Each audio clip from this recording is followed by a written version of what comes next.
New Always Talking Shit Show. Yo. What's good? I hope y'all enjoy this show. Anyway, it's your boy Talkin. It's your boy Akeem Magic. And you're back with the Always Talking Shit Show. Podcast. Let's go. Shit Show. Anyway. /podcast. Since we being petty. Because that's what this is. Cool. Nigga, you ain't had to be petty, nigga. You what really didn't overtalk me. Nigga, knowing I was going to shit a podcast over me saying shit 80 show. episodes of me doing that. Good Lord. Not over. You say it after I say that. You being petty now. Now, Relax. just like you were, my nigga. Relax. How y'all doing out there this Monday? It's Monday vibes over here.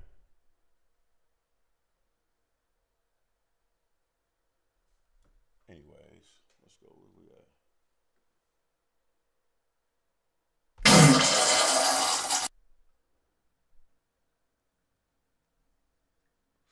So you want to lead off first or what? Or you want me to take it? Go ahead. I got something I need to do on my All right, I got you. Spent time arguing. So,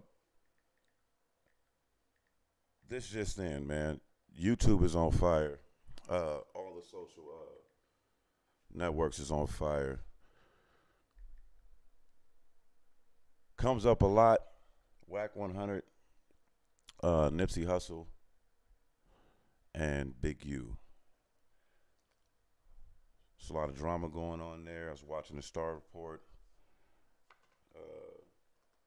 See all the drama going on with Hassan Campbell. What, I guess the question is has Hassan Campbell exposed Wack 100 purposefully, or was it like a kind of like a coexisting thing? I guess what I'm trying to say is that it seems that if you believe Wack is this maniacal mastermind that he gets billed as in his culture, that he may have exposed or attempted to expose Big U allegedly, and being behind some sinister things. You know, one can conclude that you know, the rumors are true that allegedly, you know, a certain fraction of Nipsey's gang, probably led by, you know, allegedly Big U, had something to do with him being murdered, and that the dude Shitty Cuz wasn't actually a foe of Nips per se, but someone that was sent there to do a job. All of this is resurfaced, obviously, because Wack 100 and Hassan Campbell had an infamous phone conversation, either at or around the time of him doing the the Academics podcast, and Ack said that not Ack, excuse me, but Wack was saying that on this phone, when he thought no one was listening, he was secretly being recorded. He was stating a lot of things. He was saying that allegedly Big U is the worst type of snake, and that Big U was trying to push the button on a 30% take on all of Nipsey's future earnings at the time of his death, and that Nipsey's own gang members called him a snitch and said that he was working with the police. Now, this whole working with the police thing allegedly stems from, in Los Angeles, there's a lot of shit that we call party pimping. It's like that around the world, but around the country, but mainly in Los Angeles a lot with the gangs. You'll get all these police initiatives and different political fractions that will have government-funded gang prevention going on. And at the time of the government gang prevention, they'll go out and get certain members of the said community that looks like the people that they're trying to one up and trying to get to participate. They'll empower them in certain ways. Sometimes it's financial. Sometimes they're done honestly and with good cause. But I guess a lot of times, historically, these programs have been like just filters to filter money through the neighborhood. So it's been dubbed poverty pimping. I'm going to go get a lot of money from the government to build a facility and help these black kids and Hispanic kids stay out of gangs and stay off drugs. Which no program government funded like that. It's probably, nonprofit or something like that is probably going to have a chance to do that. You just won't have the resources or the reach. So a lot of people look at those things like they're not really sustainable, and that they're kind of gimmicky. Big U has stepped into that world. He has a organization. There's a lot of fodder on the internet about the legitimacy of it in terms of like, where's the money donated going? Is it going towards his personal business endeavors, or is it going strictly to the organization? I'll leave that for the people in the IRS. That's not what we do here. But I guess in Nipsey sitting down with certain fragments of the LAPD and trying to get meetings involved with, but I guess gang prevention and Nipsey and crime prevention, and more so prevention of police brutality. Some fragments of his gang allegedly considered that snitching and working with the cops, and wanted to see his demise because of that. This all comes from academics sit down where he goes and gets some of the livest wires on the internet and put them all in a room together. I'm not blaming him, you know what I mean? But that's what got the streets hot in terms of all the Nipsey talk. We're not gonna get into all the salacious things unless you want to touch on those. That's not really my style. We don't really care about that. But yeah, Wack has cleared up any alleged gay rumors or anything like that coming from him, at least. So that was my take on the. And then the "You Don't Have a Clue" song. Anybody that's ever heard that, it's a very short song. When you hear this track, you know Nip is definitely getting something off his chest to an individual. It's not really much clarity on who that individual is. But in hindsight, it seems to be that he may have been talking to Big U. Thoughts? Give me 1 second. My bad, y'all. We just did this fucking YouTube live good shit, and I'm making sure everything y'all can hear us talking and shit. Yeah, everything should be straight and A. But yeah, man. I'll continue to elaborate. Damn, dude. I guess Hassan, Hassan's a wild card on his own. You know, people in New York will vouch for that. He's definitely witty in the streets. Warfare ain't allegedly is not nothing that he ain't comfortable with, and it just seems like, man, at that podcast, it would seem to be set up to where Hassan come out looking a certain way, Right. and I'm just like, bro, personally, if a man is willing to express to the world that they have been sexually violated at any age, leave that man alone. Why is that? Yeah, hold on. I got. Let me land that plane. The reason why I'm saying that is leave that man alone, because if I'll tell you that I've been molested, fam, and I'm ready to go, and I'm willing to go there, I've been proven that I'll go there. Right. Leave me alone. That's a nigga that ain't got nothing to lose. Yeah, If you're not somebody gonna make me look bad in the not podcast. at all, my nigga. Like, I've already exposed myself to the world on this.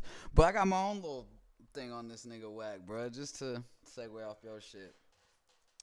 Will Wack 100 be around for the long run?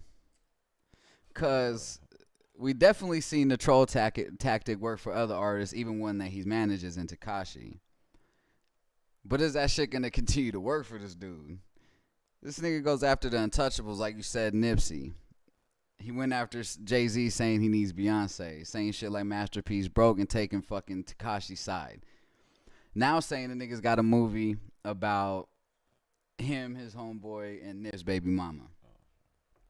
And they want, and you like you said, they want to extort Lauren London for 30%. Where do they feel like they should get 30% from though? Before I continue this, his family, just his estate. Like why though? Why do they feel like they entitled? He a blood nigga. You ain't know what the fuck. You're talking extortion, and like in Los Angeles, the way the music industry is ran, basically, Bloods and Crips basically took over where the mob left off. So you're not getting extorted necessarily by, an Italian mob family. You're now getting extorted by, the leader of the gang fractions of your community. And then allegedly, how you gonna call Jim Jones a snitch while working with a snitch? How does that make sense? And how does that? It makes sound? sense to me if you going off what Wack say. Wack says 6ix9ine is a civilian, ain't a real street nigga, was never a real blood. So he did what he was supposed to do, right? That's what he said. But we're fucking splitting hairs over here. Well, that's what this whole shit is. Nigga, I know it's a lot of. Go ahead. Is it weird that he has the same roster of artists and a lot of big names kind of steer clear of him, other than his podcast? What you mean? Like having him as management. They'll work with his artists. They'll work with Blueface. They'll work with they ain't gonna work with a lot of niggas. Don't work with Tekashi. They'll work with Game. And then I don't know, they'll probably work with the other little Mexican cats they got or whatever. Well, Game's a legend. Yeah, before even being under Wack, or he, to say Nip isn't a legend is wild. This nigga must be jealous he won't be a L.A. what he Nip said was to He L.A. felt like he wasn't a musical legend. I know, but hold on. Okay. But Big dropped 2 albums and and he went after him. But Big dropped a major album. That's the big comparison 2 that they major all tried to You're compare. Right, you're right. A lot of people was comparing to Big and Nip, and I'm a Nip fan. I believe Nip's a legend, but he's an all-encompassing legend. Mm-hmm. He's a legend from it. Everything about him is legendary. Like versus, it's not just a lot of Nipsey fans after he got killed, just like Pac fans and Biggie fans, came to the music afterwards. He had one studio release that was a major release. You know what I'm saying? Mm-hmm. Everything else was mixtape. So we know about him and shit like that. We fucked with him. Right. I think Wack is talking about like somewhere in Mississippi until Marathon, the Marathon Continues dropped, or what was his last album? Not the Marathon, fucking Victory Lap. Until Victory Lap dropped, and they seeing the music videos and actually the big label push, and he got Puffy on this song, executive producing. He redid the Jay-Z Hard Knock Life. I think he meant more so like that. Yeah. Because he said it on Clubhouse. He's like, nobody ever asked me how I felt about the man. Right. You know what I'm saying? Like, he called Nip a snitch still while working with a documented and filmed snitch who has paperwork we all call for we all will call for when calling somebody a snitch. So Hold on, you gotta let me get through that. I'm just trying to correct it. My bad. I'm gonna let you take it over. No, I'm just saying. He said Nip's Crip said that he was a snitch. I get that, but don't speculate on snitching. And I don't care if it's just business and this nigga's a civilian. You still are fucking with a snitch. No, I'm saying it was not on no street shit. No, I get it was that. reported that way. I get what you're saying. You saying that if you gonna call out somebody being a snitch, You don't can't be around even get snitches. money with a snitch. Fuck the business side. If you're gonna be calling niggas snitches and shit. I think the whole snitch shit is corny. Right. And an optical illusion. Now he's got into it with Hassan and airing out him from being sexually assaulted by sexually assaulted by African Bambaataa.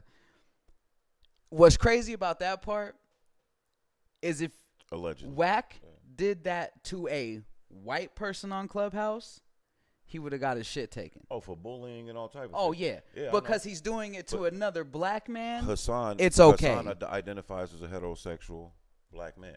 So, like, you're It's supposed not to a be hate able to thing. be insulted. Okay. We could say, you know how it is, man. Then he finna get his feelings hurt, talking shit about him working with a snitch. His feelings hurt when somebody talks about him working with a snitch, a.k.a. 21 Savage, and wants to fight. Bruh's wilding the fuck out. He always saying that he left the street shit alone, but always want to bring gang shit up when he mad and the nigga pick a side. Nigga, you fight white boys like the ones in the parking lot, which ain't a problem. Niggas was on some racist shit, and the boy Stitches. But you don't run up on these niggas who are quote-unquote street niggas who are at you. You just use the platform just to buck. What happens when he stops making headlines and people actually stop giving a fuck about this nigga in the game? Or will that ever happen? Yeah. I'm All right. past it. Well, I mean, I don't think one and two have anything to do with each other. I think when the Game drops his album. No. In the game. Not the game. Oh, okay. In the rap game. I should have Well, that right. well, no, you're good. Well, fam, I think cats get shit caught up. Like right now, the reason why I was sliding in on that is. Well, that was just my take. No, but I'm saying, but clearing some shit up. But on the recordings, Documented shit. He's saying that they say he's a snitch. Right. Wack is a blood. He's talking about the Crips, right? Wack on those tapes allegedly admits to what some people will call extortion, but what he's saying is that I came across some tapes, some pictures of De La Hoya. De La Hoya, this shit gonna be all over the place, but I'm holding it down for you. But this is how much I need to keep it held down for you. Because if you found he said De La Hoya, he got something with De La Hoya, or is that just a hypothetical? Remember the tape of the picture of De La Hoya? Yeah. Wack is the one that. Are you serious? Yeah. I did not know that, Got bro. 800 for that. So I knew nothing about that's that. what I'm saying. Like, but what happens is, and what we got going on, a lot of people do the snapshot thing, Right. and it gets repeated and repeated, and that's why it's like, bro, gangs. When it comes to gang shit, are highly intellectual.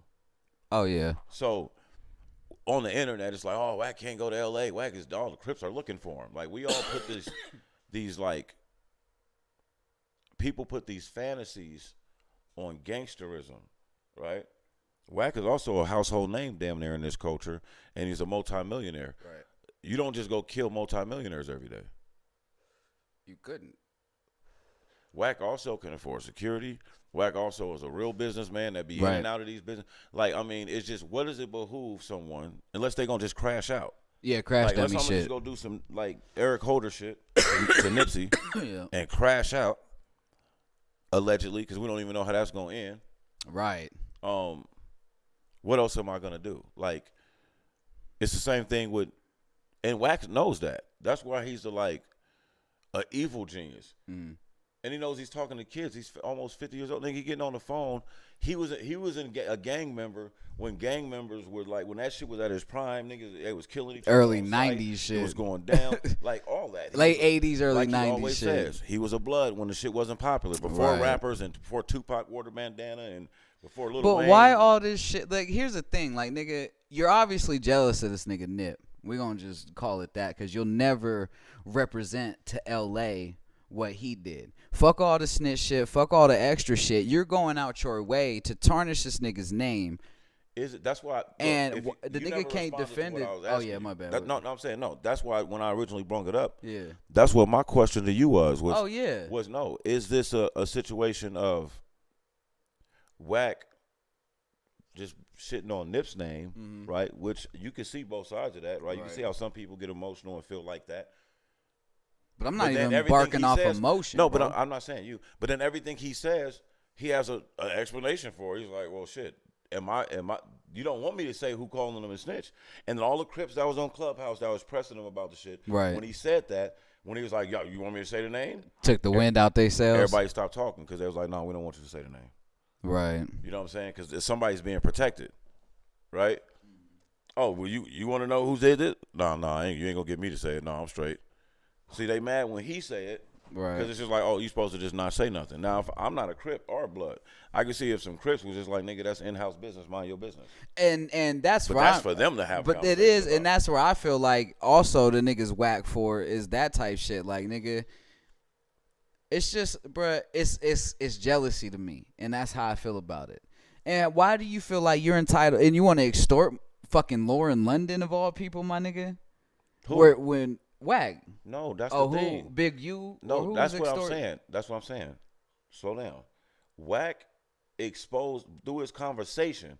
He told Hassan on the phone when it's kind of almost obvious that Wack knew he might have been getting recorded. Right. And Wack's telling him all this shit, and he was like, "Yeah, man, you know, it was Big U. He the worst type." You know what I'm saying? He told him, like, man, that nigga only wear sweats, man.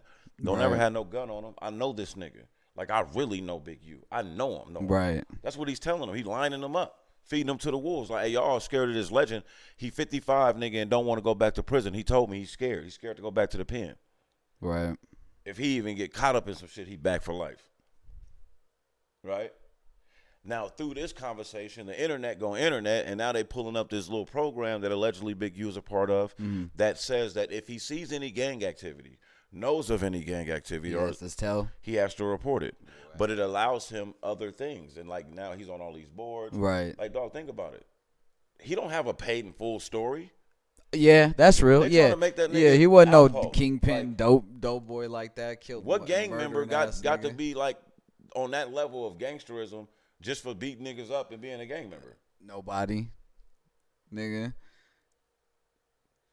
But nah, I've said it before. I'll say it again. I'm not a Wack fan, bro. I feel like if Wack is your manager, you love him. You have to. I feel like you love him. No, because niggas be Suge Knighting Wack. And every time they try to do that, Wack, honestly, he'll say that. Like, bro, don't Suge Knight me. Right. Like, Wack is in them rooms making real business deals. Nobody, and guess what? Those white people in those rooms ain't scared of him. He ain't beating motherfuckers up. Right. If he is extorting, it's coming off as friendly extortion. He ain't doing the old school Rockefeller moves. He ain't vanilla icing niggas. He ain't vanilla icing niggas. Like, right. I got you hanging off this motherfucking balcony and you gonna sign this all over to me. You know what I'm saying? That's some of the wildest shit to me, bro. Does that happen? That somebody could just do you like that. And you would just allow it. Like, they ain't no fucking, bro. Kill me, drop me. Because I ain't going down in history. That's why Kanye, to me, is always going to be one of the illest. Because to avoid the Tupac, Lil Wayne type of situation where niggas big homie you and take all your bread, nigga, and you end up fucked. They tried to run down on that nigga in Chicago, bro, and we know how murderous Chicago is. Right. That nigga told them motherfuckers, kill me. Yeah, nigga, I'm a man at the end of the day. They gunned him down, tried to take his hard drive. You gonna take that my nigga snatched his shit like, man, kill me, nigga. You gotta kill. You gonna have to pry my hands off this. And nowhere are you taking my manhood like that. Like, ain't about manhood, nigga. That's on the list. My millions but I'm of like, dollars, nigga. You're not gonna take millions of dollars potentially. You're not gonna take my time like that, brother. Right. You're not God. Right. Only God can take my time. Hey, nigga. You're not taking 14 years of me having my mom banging on the wall, nigga, to quiet down. 14 years of not going to dances and not being a popular kid. 14 years of motherfuckers looking at me like some kind of weirdo walking right past me. Right. You ain't taking all that, bro. because nigga, you lazy and don't want to use your melanated God talent. And nigga, you want to stand on a corner and thug all day. Right. What And leech. See, to me, man, I think niggas that extort are the worst. They're worse than a grimy ass entertainment lawyer that robs you of your royalties without you knowing. Because at least, honestly, that's a fair standoff. You went into that office looking to get a deal. They went into the office looking to get you a deal on the most friendliest deal to them. Yep. Right? That's somewhat understandable. But then, nigga, to get home and make it out the mud and have your neighborhood niggas that didn't support you, dog, go back and listen to that motherfucking You Don't Have a Clue. Right. Bro, Nipsey was in pain.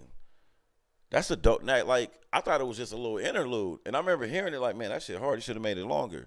But here it is. It's like, you the big home. Y'all, you know, you come off like you got love for me.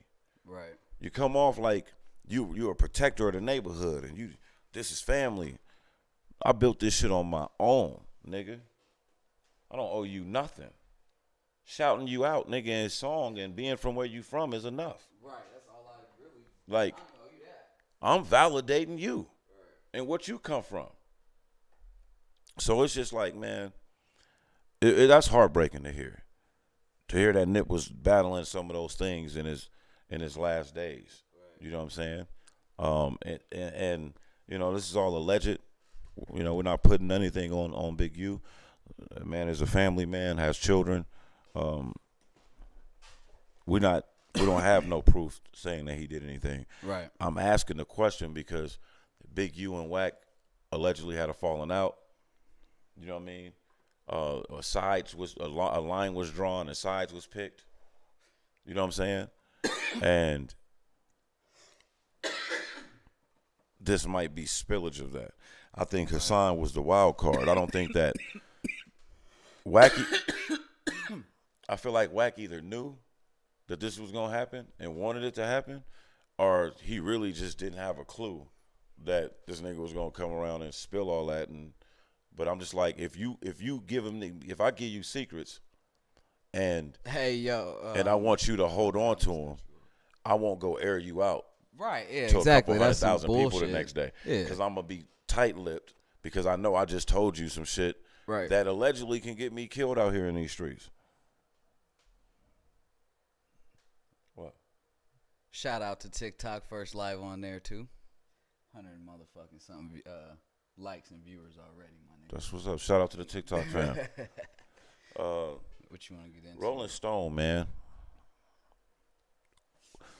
And this goes back to the conversations that we be having, right? About other entities in a culture that they don't respect. Holiday, Mozzie, what's happening? They don't care about. You know what I mean? And it's like, why would Rolling Stone try to put pressure on the Durham, North Carolina District Attorney's Office to reopen the baby's Walmart shooting? Right. Because they want a reversal. They feel like he should be in jail for murder. It's because they can't. Everywhere they've tried to get this nigga, he's legally won. The nigga come to his house, had to shoot this nigga. No, I get it. Self-defense. So, but they wish to love that wasn't that issue. This is a triggering thing. Right. Because the NRA should be treating the baby like a hero. Mm-hmm. Right? But they only care about white people with guns. Exactly. Right? And then it's like, Rolling Stone, I've never heard you say shit about us getting an anti-lynching law that we fought for nearly 100 years in this country. Right. Like, when you think of, like, protecting young black men from violence, one thing you don't do is think Rolling Stone. You already know what happened. I forgot. You're doing a little too much. You know, you trying to be on. You trying to do a lot right now, fam. Relax, my nigga. You gotta relax. Damn, we sure did just get fucking kicked off of TikTok live for smoking weed, though. What'd you think was gonna happen? I forgot that you told me that happens there. Remember, I'm hella new to TikTok like you are. You the first one that found out we got fucked off the weed. No. Let me remind you of this. Our first time we did a live where we was podding on there, that happened. That's why I don't be on TikTok while we on a live or podding. Because, nigga, for what? It just interrupts the pod. That shit pissed me off. Well, I'm not even mad. But what you think about that though? Because what you think about it? Like, you got a publication that barely fucks with hip hop, right? That's a predominantly rock publication, and here they are meddling in Durham, North Carolina's case. Like, that's the one case involving a black male homicide that doesn't need a corporate meddling. Like, that's the case. I think I'm gonna land my plane with this, and I'm gonna give it to you. I think this all stems back from his Rolling Loud comments. I think that a certain community and certain people of a certain community are still offended that he was able to go along with his career, even though we seen him lose sponsorships and lose show dates and stuff like that. I feel like they felt like he wasn't canceled long enough, right? And because of that, you get this. So I feel like it goes further than that, because this is like the second murder rap he's beat. Is it a murder rap? Well, the second thing that they would look at is a murder rap, or that they could. The first thing he did beat was a murder rap.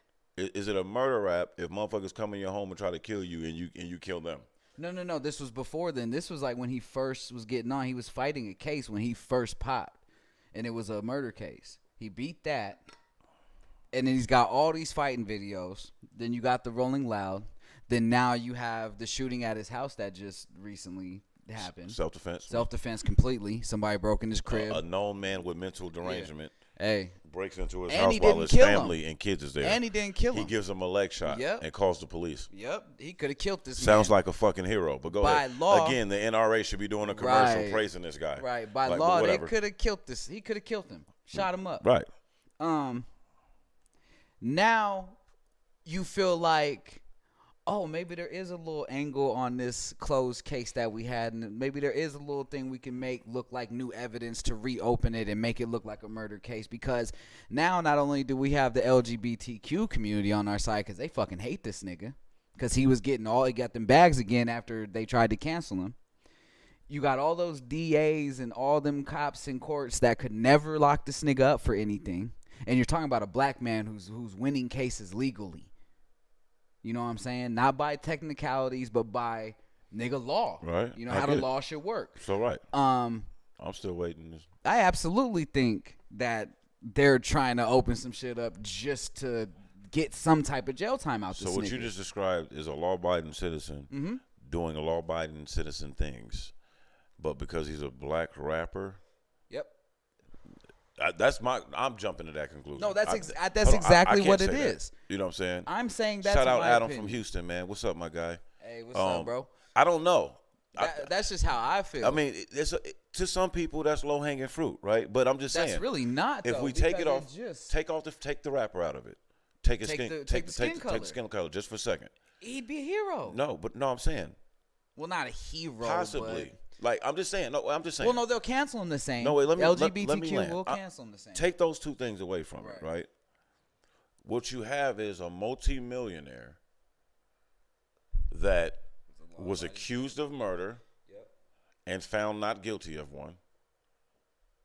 And what? Because the other incidences aren't even on any kind of criminal record with him.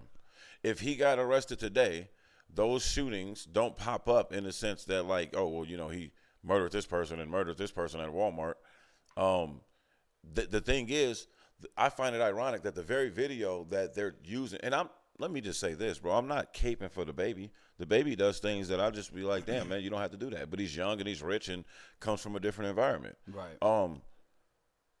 The very angle of the video, I should have showed you. I don't know if you've seen it. It's a little graphic, but what it is like, first off, it's disrespectful to the victim's family. And that's when I Rolling Stone, you don't give a hell about them. Right. It's all to try to make this guy look a little more nastier and a little more gruesome by showing what typically they had already deemed that the public didn't need to see. Right. But the baby's by himself, and go figure, he wasn't lying. This motherfucker's in aisle 6 and ain't getting Pampers. And I think he rapped about it. Like I was getting Pampers. Like, he's not lying. Like, he was literally getting. Sometimes you got to believe people. And the baby just strikes me as one of them people that believe him.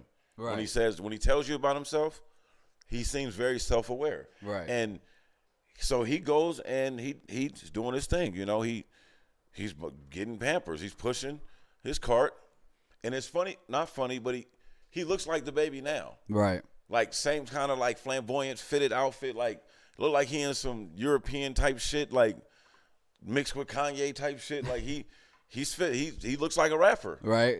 At Walmart buying Pampers. Right. And he's pushing his cart. You notice the guy say something to him. They're like 4 or 5 deep, fam. Right? Mm. And he goes on about his business. He says something back. He going down the aisle. He gets the Pampers, whatever. He coming, but now they didn't regrouped and went down his aisle. Right. Now they just on his head. So next thing you know, you see the baby socking the dude up coming out of the aisle. The dude just comes flying out of the aisle. The baby socking him up. And out of context, you don't know what transpired and they ahead of time. Well, the thing is, this the thing. You watching it and you can kind of summarize like, right, oh, well, that dude right there is fucking defending with himself. Right, yeah. Because he walks away from them, like they come follow him, go down the aisle. Now, this is the thing that messed up. This messed up about it, man. And all you young boys out there that love to tote pistols, learn from this. Because the person that he killed wasn't the person that he was fighting. Which means you're not the person that has anything to do with this, man. You just holding your mans down because he's a sucker and needs you to come with a gun. Well, actually, I don't even know. Let me not assume. Because I don't know if they went there looking for him or if they just happened to run into him there. So if they just ran into him there, the dude that got the gun, I guess he didn't like how the fight was going for his friend. Mm-hmm. Right? He pulls his gun out as the baby is winning the fight. Now, the dude that the baby is fighting got on some slides. So it's like, bro, why'd you rush him and you got on slides? Right. Because you got your mans with you. Yeah, and you know your man got that thing on him. And y'all like, oh, we caught him lacking or whatever. Right. He by himself buying Pampers. Yep. Right?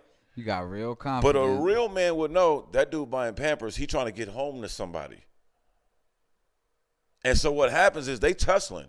Right. The baby is giving him the fair one. Mm-hmm. Solo, why he got like 4 or 5 people with him? Niggas could be beating the brakes off. What happens is, according to eyewitnesses, right, in the article, an onlooker, like remember, it's still Walmart, motherfucker shopping, minding their business. It's a whole busy ass store. When old boy's man start to walk up on the baby and then while they fighting and pulls out the gun, now he could have been pulling out the gun and be like, "Yo, get off my boy." Right, this boy was getting beat. Fight the over. Fuck up. Y'all did what y'all did. You beat my boy up. We gotta get out but, of here.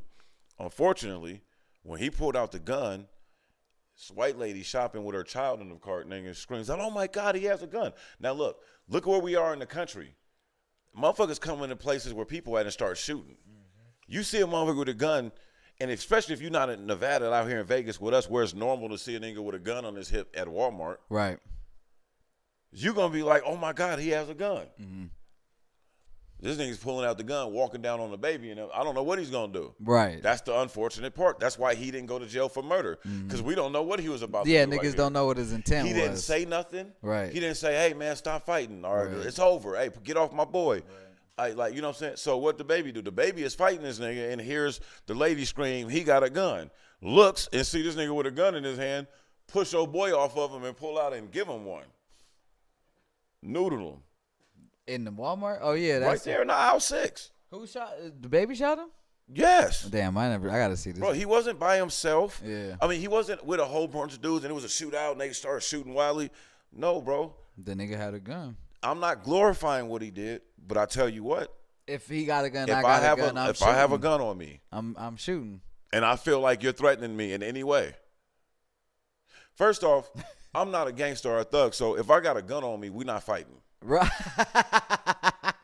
My knees is bad from a hoop. My back sucks. Said I ain't giving you a chance to shoot me after I'm we not fight. You. Nigga. If I got a gun on me and you got a problem with me, you're either getting shot or legged or leaving me the hell alone. Right. Like, leave me alone, bro. Like, and I don't know if that's weird to people out there in the world, but we live in Vegas. Like, everybody got a gun here. It's illegal. You can go to Walmart and buy guns here. So it's just different. You don't know who got what. There's a lot of non-thug looking dudes that would shoot this shit up out here. This the Wild Wild West. So I just personally feel like the country we live in, who are you, because you got a couple friends with you, to approach this man while he's shopping? Now, I don't know what the beef was. I don't know if the baby's a gang member. I don't know if this dude is a gang and it was some on-site type shit. Right. I don't know if the baby spit in that dude's mom's face 2 days before. We don't know none of the backstory All I all know that shit. Is that there are some people that don't have time to play with you. They're not playing with you when it comes to these type of things. Whether it's fear or maniacal. And it's like, bro, it's like a movie. All the shit these rappers be talking about, they could use the baby's video as the video of them rapping about it. Right. Because he ain't waste no time. Bro, it wasn't no side, nothing. Bro, the baby looked like he was a fucking military police officer trained, and then got right to it. Yeah. Like, wait, what? Oh, you got a gun? I'm fighting him. Ain't no reason for you to have no gun out. Nope. This supposed to be a fair one.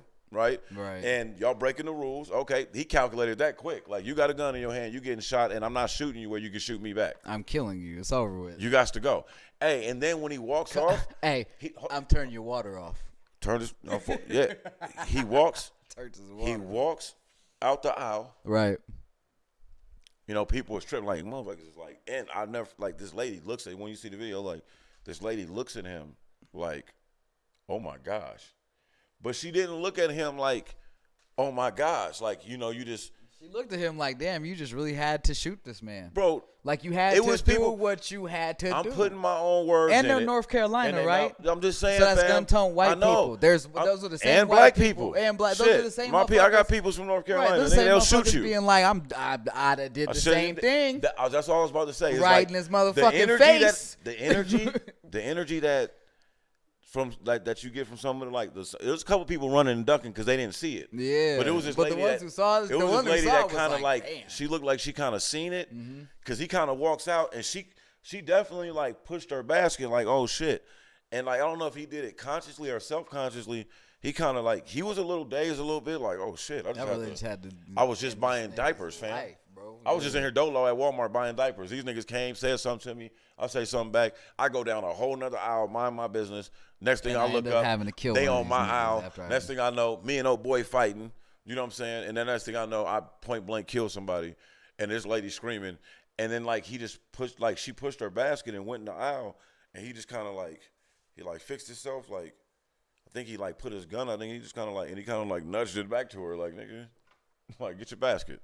Like, man, I ain't here to shoot nobody else. Right. I had to shoot him. Hey, and the thing is, he didn't have to be there when the cops got there. And I don't know if he eventually got apprehended or something like that, but I don't think they did because in North Carolina, there ain't no gun law there like that. And I think they got stand your ground too. Yeah, so he did. I think they probably sent him home.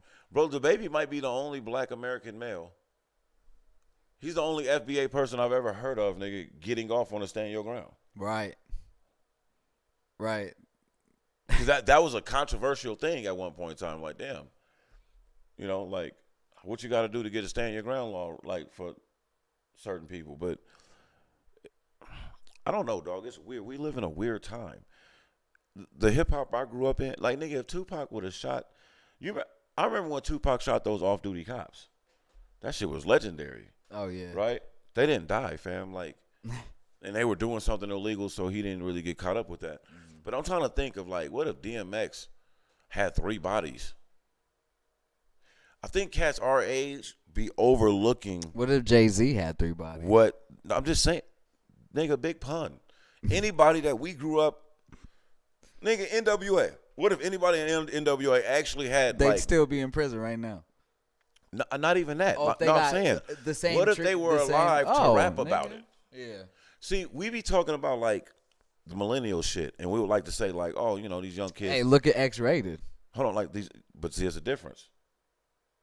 Oh, and he wasn't I'm talking about household name, Grammy nominated. He ain't no superstar. Yeah. So because we had some of those, right? But what I'm trying to get to is when C Murder went down for murder, it was infamous. It was like, and it was like a great sorrow, like, oh shit. Right. And he'll tell you, oh shit. And he'll tell you the culture kind of turned on. Like a lot of niggas like, bro, that nigga out here, he killed somebody. Yeah. Although hip hop had came out of the streets, Mm-hmm. the streets wasn't all negative. In the 80s and 90s and shit, yeah, it was they flooded our neighborhoods with crack. But before it was the hood, it was black neighborhoods. Right. So it was always still some elements to that. You know what I'm saying? And I guess what I'm trying to get to is that, yeah, there's these kids. This culture is derivative of this black intersection from these neighborhoods and this street culture, but they've rechanged like what street culture is. Mm. Street culture used to just be, you could be a street nigga that was just fly back in the day. You know, like, and I think that's why if you listen to certain so-called gangster rap and street infused hip hop back in the day, it was a lot more musical. It was a lot more musically inclined. It was going to be a lot more thought provoking. But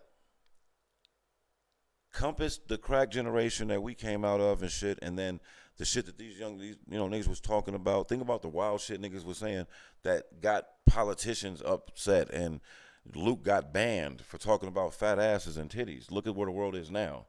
You feel me? And then think about like street music. When I be listening, I listen to that new Lil Durk album. The shit's dope, and I don't really tend to like vibe towards that type of music. It's dope because he's been able to progress and grow musically because he's outlived a lot of his foes. But it gives you chills because it's still hip hop, nigga, and he's still talking that shit, and he's still talking like a man that's 62 and survived 2 wars. And you know it's facts.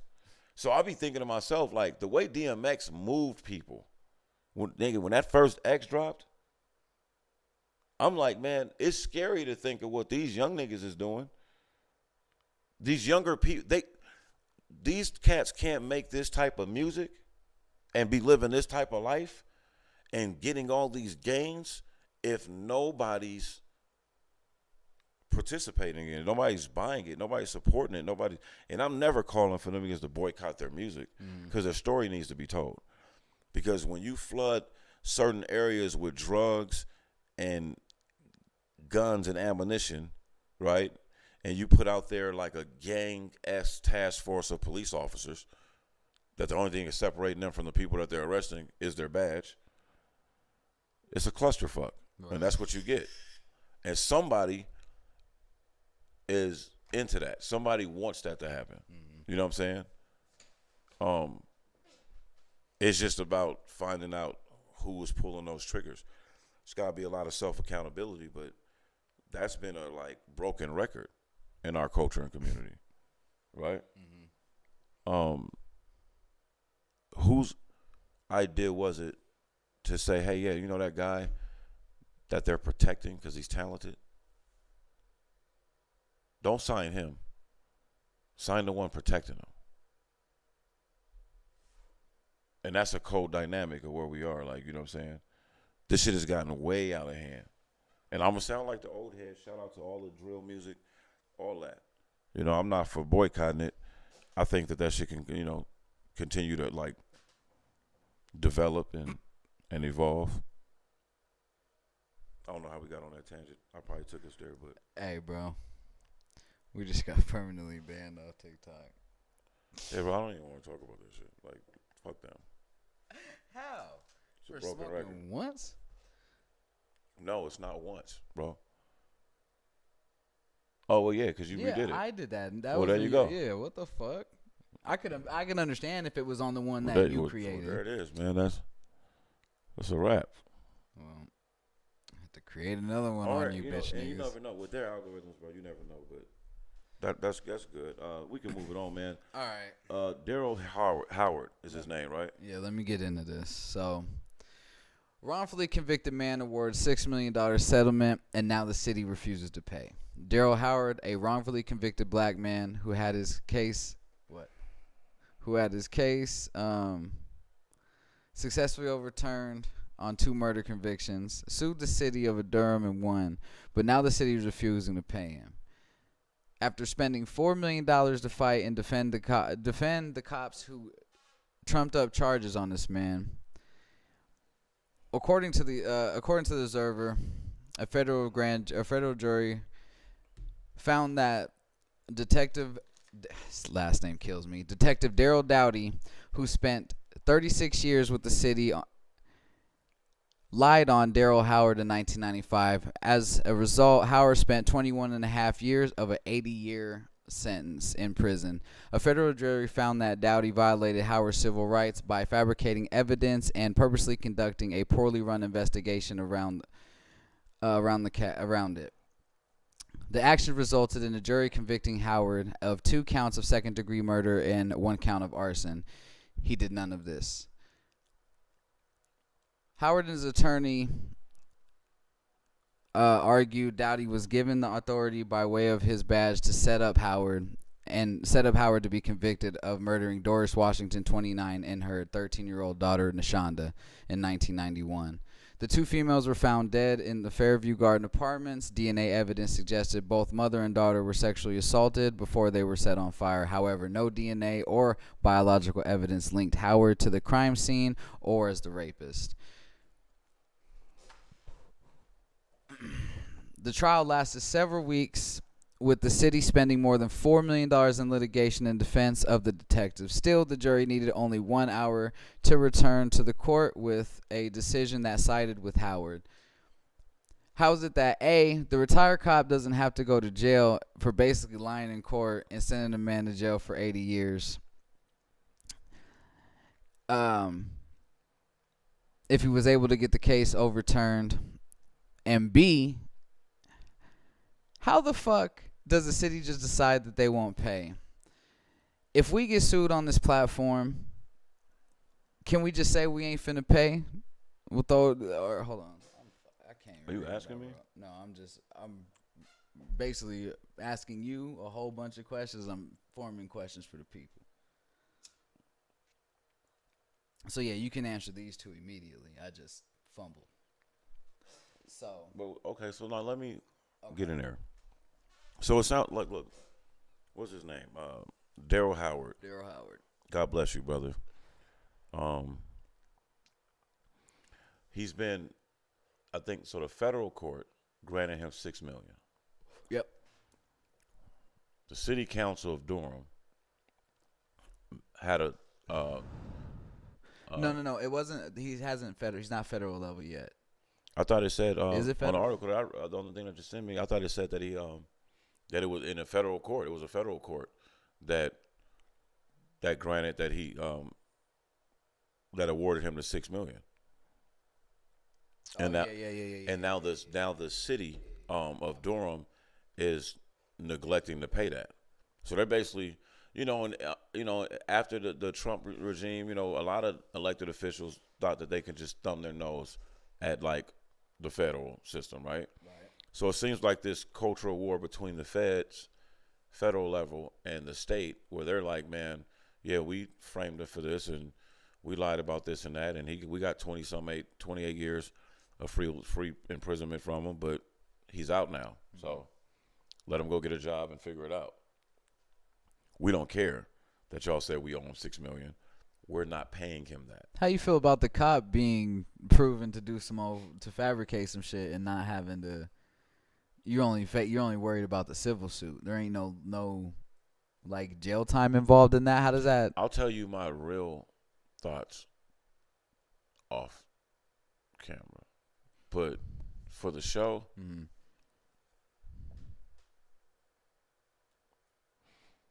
when we talk about like culturally, when you hear people say terms like white privilege, it's an umbrella term for unseen benefactors of merely having white skin. Right. So, yes, there's black cops. Yes, there's female cops. There's Hispanic cops. Now, it was times in this country where majority of every police force, which there still is, were Caucasian. And you have to protect the slave patroller. It's like the military. We send Navy SEALs in to do some things that cops will go to jail for. Right. Bro, and it's like the same, and it's like one of us getting arrested. We're in court. They're like, oh, life sentence. We're like, nah, we ain't doing that. We out, bro. Or it's like Fuck what they talking about. it's Life? like fucking the opposite. See, O.J. Simpson is looked at as a monster because he didn't pay that $30 million. Not only because of that, but I'm saying that added to it. Oh, and you're mad. Yeah, you're mad because the NFL set up its pension that it can't be taken in litigation like that. Well, I'm just saying, sticking on the fact that he was hit with a $30 million judgment. Yeah. After being found not guilty. Right. But then he was found financially liable for it. Mm-hmm. Okay. Never happened before, really. Right. How and does he that had to even go make through all sense? these loopholes to this day where he's like, man, I'm not doing that. Well, I'm just saying people have a lot of opinion about it. Yeah. I don't understand why people don't have more opinion and fodder for an actual city. Mm. Because what if you and your kid go to the park that they built in your new housing development and just get your kids on the swing and the whole shit collapse and he breaks his shoulder in a way that he'll never really get to play a sport or anything like that and probably need treatment off and on for the rest of his life. And the city, because you go take it all the way to the court, and the federal court says, boom, $4.5 million, $6 million, right? Let's keep it the same number, $6 million to this young kid. And the city is just like, fuck out of here. We're not paying it. What do you do? Right. I feel like you would have an uproar. I feel like people would be in the streets like, no, that's not fair. You know what I mean? Mm-hmm. But this is where, to me, I always go back. We don't have a lot of uproar in these things no more because I feel like our government got smart and started flooding us with people that don't care about them. Mm-hmm. People that are coming from their own atrocities and own issues and just want to come here and live off the laws of the land because it's better than the laws of the land in which they come from. Right. I don't give a shit about you indigenous people struggle. Right. I don't care about you Aboriginal people struggle or FBA. This flag, they don't even know what this is. Nigga. So it's just one of those things. Like, that's where we are. That's a lie. It's probably on the FBI terrorist list right now. Right. That's where we are societally. Like, so he's not going to get much fanfare. We might be some of the few people talking about the shit. More power to him. I mean, I wish him the best of luck. This is crazy. So there's a little more shit to it.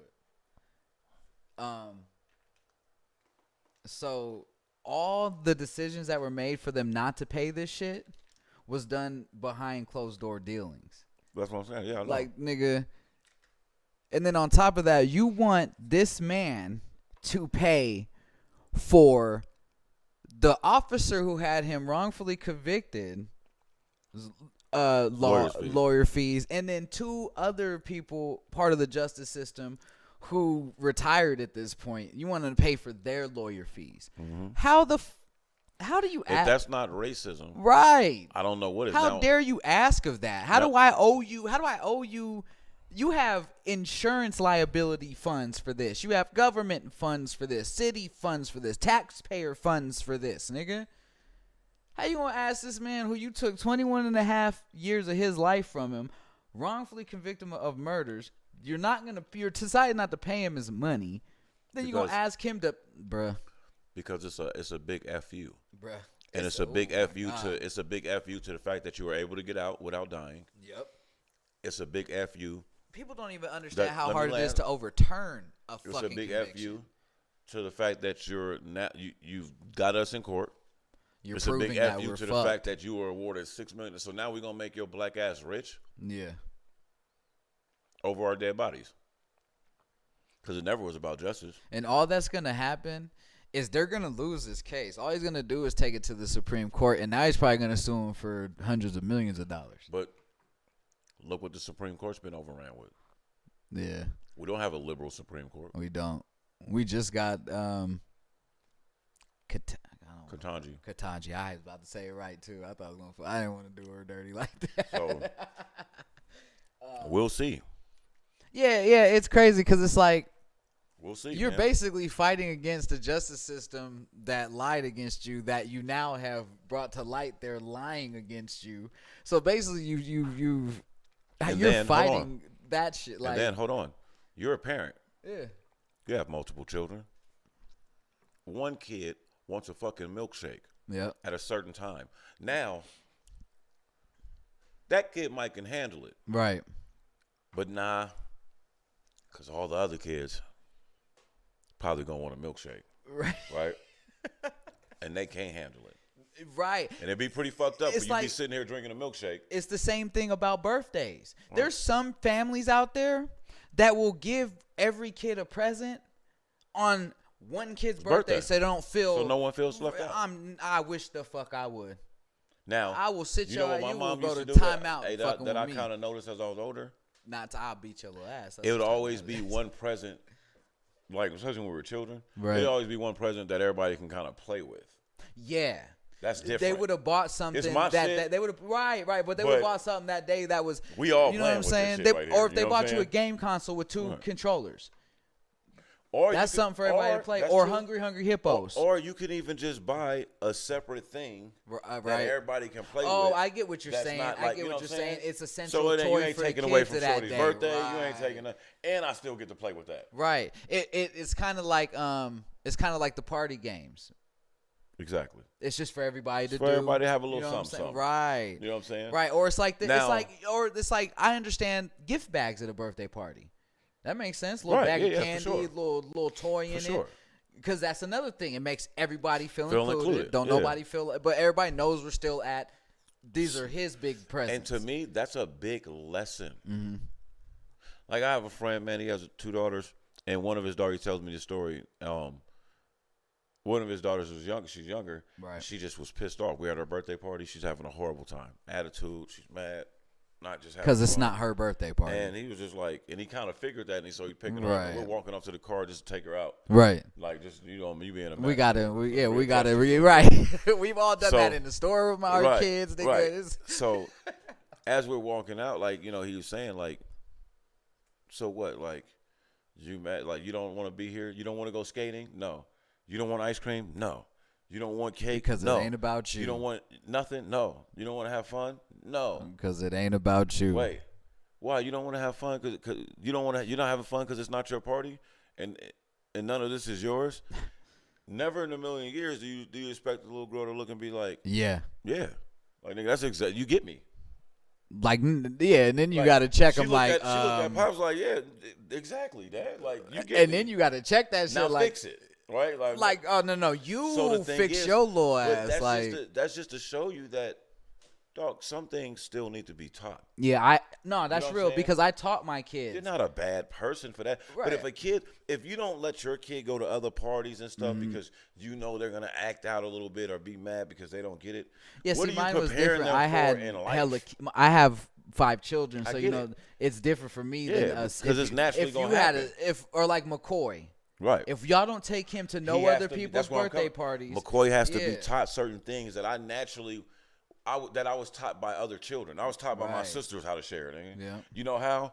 Because when I was being stingy with shit, they knew I'm gonna blow through my shit, and they older than me. And they gonna be, now they got some shit, and they're women, so and they're gonna like, teach you a lesson. So they'll hold it down. Give it to them, they're doing me a disservice if they let me play with this. Yep.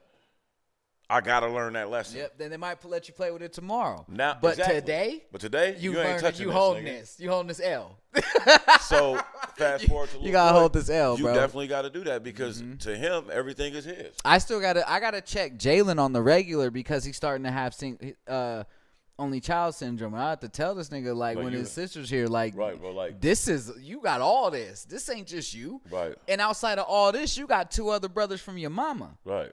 Right. You got a nice little like, sibling nigga, you family, have family, my nigga. Yeah, you so, gotta share, nigga. Like, right, like you on some Jackson or he'll shit, like nigga. fight for you on some Jackson shit, not Kanye. He'll fight for some attention, like fight for attention of the adults when we're at my mom's house and fight my attention, or Tori's attention, or my mom's attention. Right. And we gotta check him, like, hey, it ain't just about you. No. Nana's got hella grandkids and great grandkids, my nigga. Yeah, but sometimes it comes natural because he don't get to see her as much. And that's something to be considered. But it doesn't matter because my mom it's fucked up. My mom babies and favors Jalen. So my mom's always because she knows she doesn't see him. No, even before she would see when we lived there, she still did it. He's the only boy. Of her who? Of me and her boys. Of her grandkids. What boy? Of her what boy? He's the only boy of her baby boy. Yeah. Yeah, he's getting a little something extra, fam. Some shit you just But can't. he gets the extra attention Some shit you already, just so I can't, had you to. know? I just have to still tailor that shit. Like everything ain't about you, nigga. But And then other things go into that too. right. Because if you start factoring in the other side, Yeah. mom's OG, she see that a mile away. Right. Let me. You need a little bit more of this loving over here. Make sure you straight, so you know what this is. You know what I'm Right. saying? So, I feel you. It gets tricky. You know what I'm saying? You know the OGs love doing shit and not telling you the game plan. You know what I mean? Everything Like, that I know about parenting, I've learned from like watching my parents, nigga. that's how it's supposed to be. Period. Like I really learned. And then you everything add on from- to it. Right. You know what I'm saying? You add on to it because you know where your parents. My parents may have, had like, way more patience than I did. Oh, that's just generation. For the shit that I put know them for a fact through, my my mom- my nigga, mom- my yeah, that's a fact. parents had way more patience than I do. I'm also embarrassed about that too. Like, fam, that's something I got to work on for sure. And I didn't even know it. Right. Like, you ever find out some shit about yourself that you just didn't know? Like, I didn't know I was an impatient ass nigga. Like, I didn't know that. But I am. I had to learn that I was a fucking asshole, and to live with it. That's subjective to though. No, to most people, I'm an asshole in some way. It's not always the same. 10 people will tell you 10 different stories of why I think I'm an asshole. Yeah, I get that a lot too, man. And I just don't. I ain't accepting it. I don't have a problem with accepting it I know. because that's me standing on my shield. It's just I'm gonna me. stand and die on this shield all day. Yeah, but you don't get to label my shit. You know what I'm saying? This is me. Like, you don't always have to say shit friendly or, You got some. you know, sometimes you be emotional about shit when you get it off. Wrapping up the Daryl shit, man. Good luck to the brother. You know what I'm saying? Daryl Hey, Howard. actually, I'm not Good even luck gonna to say him. good luck. Shame on All you Durham, North gotta Carolina. do- all you gotta do, Daryl, is keep going through the channels because your lawyers will never drop you because they know how much money this is finna generate, bruh. They will do this. They're gonna charge you a percentage for sure, but they're gonna do this without charging you nothing up front. We're going to see who wins, man. The feds or the Nah, state. the state won't win because he's at least gonna get the 6 because he's already been awarded it by That's a what I'm saying. jury. No, I the get federal's that. already gonna, or the Supreme Court's gonna at least give him the 6. The games person had it awarded, right? Yeah, He faltered on doing what he was doing. He was playing. and they that seized shit that went whole up. album. No, that shit went whole album. What you talking Oh, about? the whole label. She owns Black Wall Street, She right? owns everything that he owns. Oh, I thought she only got that No, she album. owned everything he owned until the $7.2 It's million paid. dollars is Right, paid. right. So she gets all his royalties. She get all. That's why if you look at the new game song featuring Kanye, it's under 100 ENT, nigga. Wack. And put the Wack money shit, up. yeah. And I'm Because that's pretty the only way sure, they're gonna make any allegedly, money off of it. He put a lot of his stuff in, other people's names and shit like that. Right. I guess there's ways around it, you know what I mean? But I know if I was worth millions, tens of millions of dollars, I would be very insecure Right. relinquishing that if I hadn't already had it like that. Now, if I'm one of them cats that came up with everything in other people's names, Yeah. like Young Dolph or something like that, like Right. that'd be different. But if, Sometimes, but you can say, here's the problem. Sometimes you gotta pay what you owe, bruh. And that's with litigations. That's with civil suits. That's with taxes. but sometimes lack of information kills. Right. And when you don't pay attention to your lawyers, Yeah. And and then you niggas allow keep them telling to you just pay be like- that shit. or really what it was is like he came out and said it. It was like, man, it's not like I didn't come to court.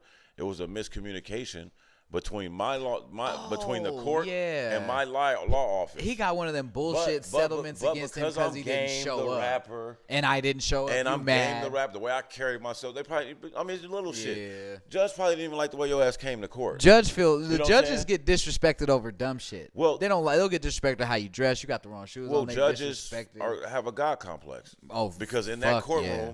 They're God. and they can kick someone out or have them thrown in. They can have a lawyer reprimanded to a jail cell because of the way they spoke to him, right? Mm-hmm. They have a certain level of deference. Right.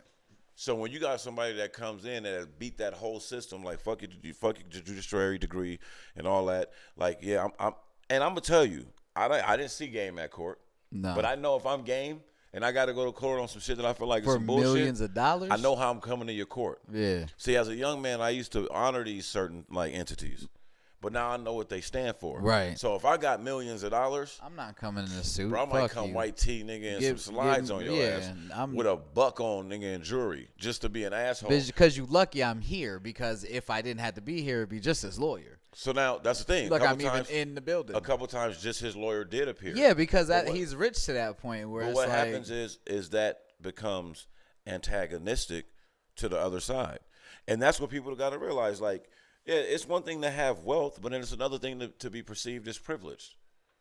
And what does that mean? And perceived as privileged with a different skin color. What does that mean? How dare No, you get part of this Privilege motherfucking? is just nothing but deference. Privilege means that you get more than this set. No, but what I of mean people, is right? you got this judge probably mad that this fucking. Bro, that's the point that I'm making. Oh, okay, yeah, we You saying the making same my thing. point. Okay, we saying Like, the you same know what thing. I'm Yeah, saying? you You mad cut me because off on my I make point. all this I'm money. saying that, like, yeah, millions, that's- you hot. And it's just like So you feel extra disrespected. I be telling people like that, dog. It's little things. You got judges and stuff that they wear nice watches, right? They wear nice things. They affordable. They become millionaires in time. You drive the 10-year ago Benz. I but- drive the brand new. But I one. might walk in there and got the watch that you and your wife was just window shopping for, right. and all while using Ebonics when I speak to you. I'm just being honest, bro. Like, you know how fucking offensive that could be. Hell yeah. When Because when gay your might be the idea, nigga- when your idea is privilege, and you've bought into this Right. Eurocentric way about America Right. that is corporate, clean cut, professionalism. Mm-hmm. And I mean, bro, that they don't even honor our natural born hair as professionalism. It's professional. You know what I'm saying? So you just gotta think about that. Like 8 out of 10 people will tell you an afro isn't professional. But they don't stop to think that if a black man decides he doesn't want to get a haircut for a month, guess what his hair is? Kinky. It's an afro, at least. Oh yeah. It can be described as an afro because that's how our hair naturally grows. It's not like you're going to do something to make your hair do that. But society will say that that's unprofessional. Dreads. Unprofessional. Unprofessional. Cornrows. Unprofessional. Everything that ties you into your unique FBA culture is in the other world, other society, the dominant society deems that as unprofessional. Right. But you can't tell me you've never seen a lawyer with a fucking big beard Oh yeah. and that's fucking long acceptable. hair. Uh-huh. You can't tell me that. Like bro, old boy that owns the Clippers. There ain't nothing professional about him. Oh, the new guy, yeah, ain't not at all. This motherfucker made $40-something billion working in the highest realms of business. Steve Ballmer don't come off as like just a pseudo professional. Like I guarantee you, if you really could talk to people, he probably didn't settle some shit before because he done said some shit off because he seems like a quirky guy. Right. But one thing it's hard for him to ever look like What? is a thug. Oh, yeah, that's real. You know what I'm saying? So what happens is when you got cornrows, it's like, damn. But when you take that shirt off and that tie off and you put on some sweats and a tee to go throw the ball, play catch with your son, how do I tell you from the drug dealer? Yeah, exactly. And that's really sad. Mm. But that's a thing. You know what I'm saying? So what happens is you restrict yourself into like being pseudo professional, which is uncomfortable as fuck because that's not really you. Right. So it's just a wild thing, man. In my opinion, I got something. Mike Tyson had to sock somebody up on JetBlue. Y'all gonna learn. Leave people alone. Celebrities aren't barn animals, especially athletes. I land my plane. Dude the police ain't arrest him. I think that's dope. They had no reason to. No, he looked at both of them and was like, all right, knock it off. And that's the beautiful thing about like the cell phone age. Somebody had a video to show the rights of the cop. Like, nah, this is what happened. Because back then, in the shit that he was getting in back then, we don't know how much of that shit was provoked and how much of of that shit shit did was he provoked, start. bro. I'm willing to say 50-50? I would say 70-30. 70-30? Yeah, because there's a lot of people that was trying to test Tyson when they would see him. Mike has always been mentally fragile in terms of like the things that he's been through. The ego and everything. His and ego just was one of the most fragile things ever. When he lost his ego, that indestructible because you had that guy in your ear cuss, telling you this, you can't do no wrong. Well, when you focused and got back into the real world, you still were a kid with a lot of trauma. And now you're a rich man. There's a lot of guilt in that. Right. You know what I'm saying? Like, it's a lot of trauma that comes with that. You could imagine that. Bro, you get the bag. We could talk about all the nice things that come. But it's going to be days. You're going to lock yourself in close the door and lock it and just be like, fuck. And you find out how many people really don't like you. Come on, bro. Like you find out in your comments, shit, motherfuckers writing shit about you. Yeah, like, you damn, find bro. out in your comments who really Let me don't live. fuck with you. Where motherfuckers be like, "Oh, this nigga was never tight." Whatever. You had that prison update? You want to run by that real quick? Was it a Mississippi prison? Yeah. With Rock Nation in them?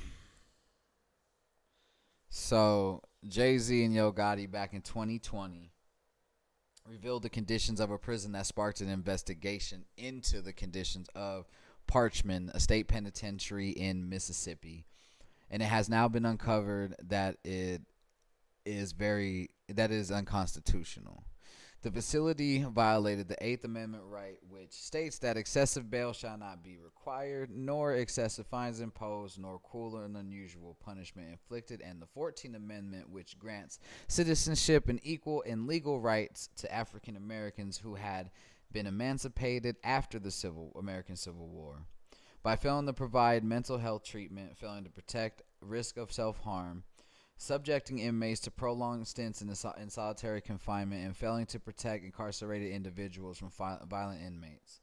According to the report, 12 incarcerated people at Parchman have died by suicide in the past 3 years, and 10 were victims of homicide. Their investigation uncovered evidence of systemic violations. Funny how that word systemic is real fucking common these days when you're speaking to black people, that have generated a violent, unsafe environment for people who are incarcerated at Parchman. It has now opened other investigations into prisons in Mississippi. Why is it that Centurion, which is the healthcare provider, and companies who have proven track records of Tracker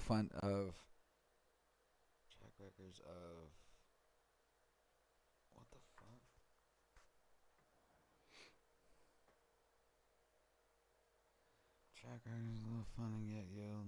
That shit small as hell. I know, so I can't read it. Or proven track records of like not doing shit, yet they yield massive returns, while people they put in place to protect and live and die.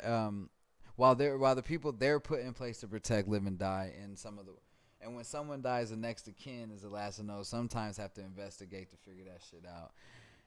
It's crazy that the jails were set up to enslave us all over again, and it's legal. How do we abolish slavery? And I say that with quotes because this very subject right here is slavery, but it's legal in the prison system. How have we arrested judges who have been a part of the preventive prison pipeline, which targeted young black men and fast-tracked them to prison for profit? And we still don't see the problem. Why are we the country with the most inmates? We are treated so inhumanely, but are expected to be law-abiding citizens when no one else has to abide by them when it comes to us. It's me? Yeah. Some more questions to you and the audience. Damn. So, I think that first off, shout out to Rock Nation, shout out to Jay-Z, Yo Gotti, for bringing light on these type of things. You'll think like the Black Caucus are, a group of elected black officials would be the ones calling these things out. Now, I'm not saying that they haven't. I just haven't heard of it. And shout out to any local activists on the ground that brought the light to the Jay-Z's and the Yo Gottis of the world, right? All that being said, it's just going to be a domino effect. If they're able to get this out in the open continuously, and if they're able to see this through, which that's what's like so powerful about the Rock Nation Freedom Team, like that they got a team of lawyers that just look for things like this all day and go attack them. To me, that's really doing the work. That's revolutionary. That's putting your money and your time where your mouth is.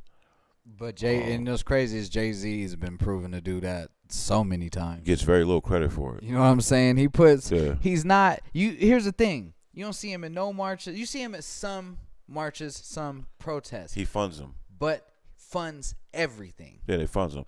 Lawyer fees, Bruh. all that. All the way down to the signage. Him and Beyonce have been doing that for years. Beyonce paid for Mike Brown's funeral. Yeah. Jay-Z paid for Sean Bell's family funeral and college tuition for his children and private school leading up to college.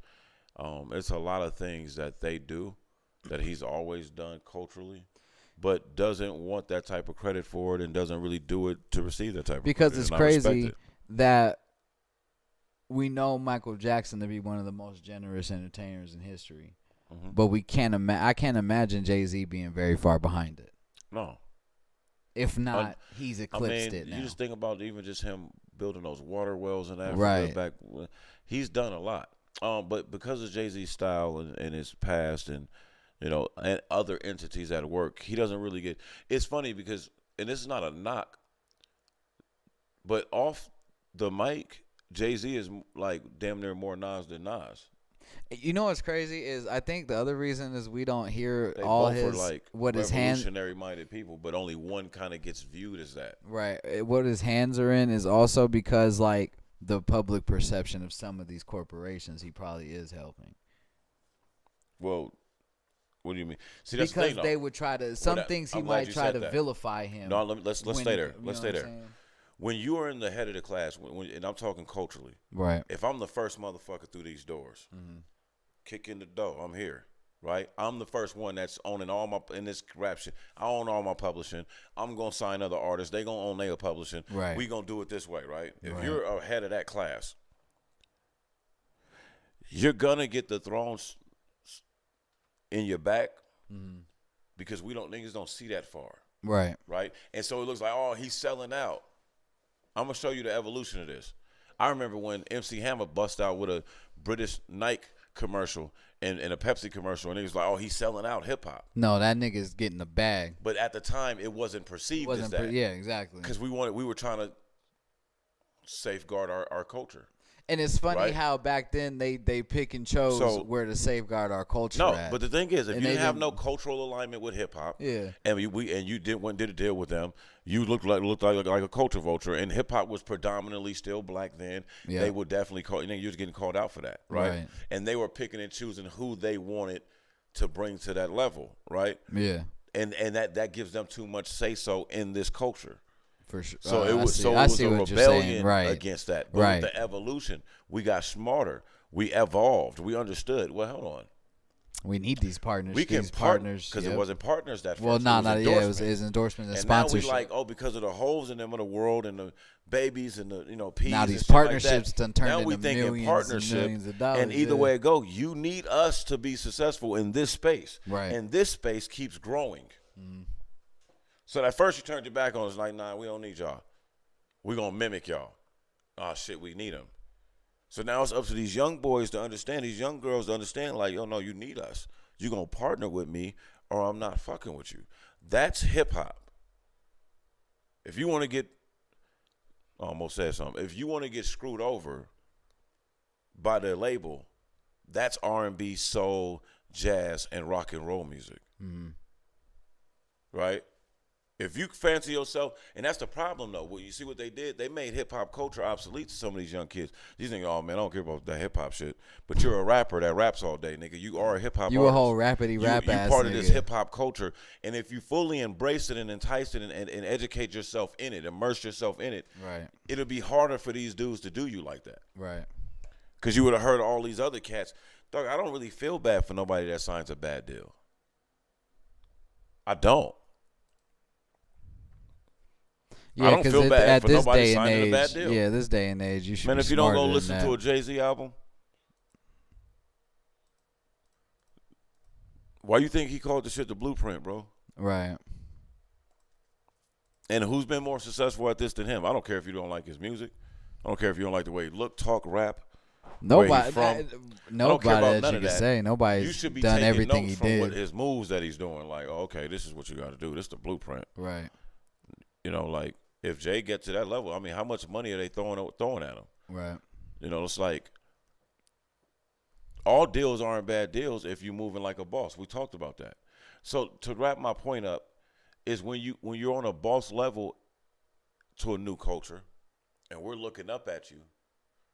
Rock Nation is big enough to sit down and negotiate a contract with the NFL, nigga. Yeah. We wouldn't give a fuck if Sony did it, and we wouldn't look at none of the Sony artists, nigga, like they selling out. Not at all. It's almost like, But if Diddy did it, but since Hov did it, Dre there was did people it, that were if- saying it like, oh, well, he sold out Cap because he did a deal. and it was because of the height of where it was at too. Had he signed that deal at any other time, we wouldn't have gave a fuck. But my thing is this: it was years afterwards. But here's what I'm saying. If that Cap situation didn't happen, Jay-Z wouldn't have had think his about the opportunity timing to of get it, in though. it. I'm gonna tell you what. And even I know it's years later, but I'm saying Oh, Jay-Z boy. wouldn't have had the chance, and then we wouldn't be having this avenue. Man, what's the football player's name that rode with Cap? His name was like Eric something. Oh, like, Ed Reed? No, not Ed Reed. It was maybe Eric Reed or something like that, but it wasn't Ed Reed. Not Ed. I know who the Ed is. safety? Yeah, it wasn't Ed Reed. It was I can't think he played. He was one of the other niggas kneeling was Ed. Yeah, it wasn't Ed Reed, dog. You talking about Ed Reed? Ed Reed played for the motherfucking Baltimore Ravens. Ravens. nigga. Oh, you talking about been on retired the same forever. team? He got a You talking kid. about- Ed okay. Reed got a kid going to the league. I didn't know you were talking about the nigga on the same team. Well, he was on the same team at one point in time, and then Yeah. he was on different teams. I think he was on Philly or something like that. Well, with him, the Panthers. Mm-hmm. I think he's out of the league now.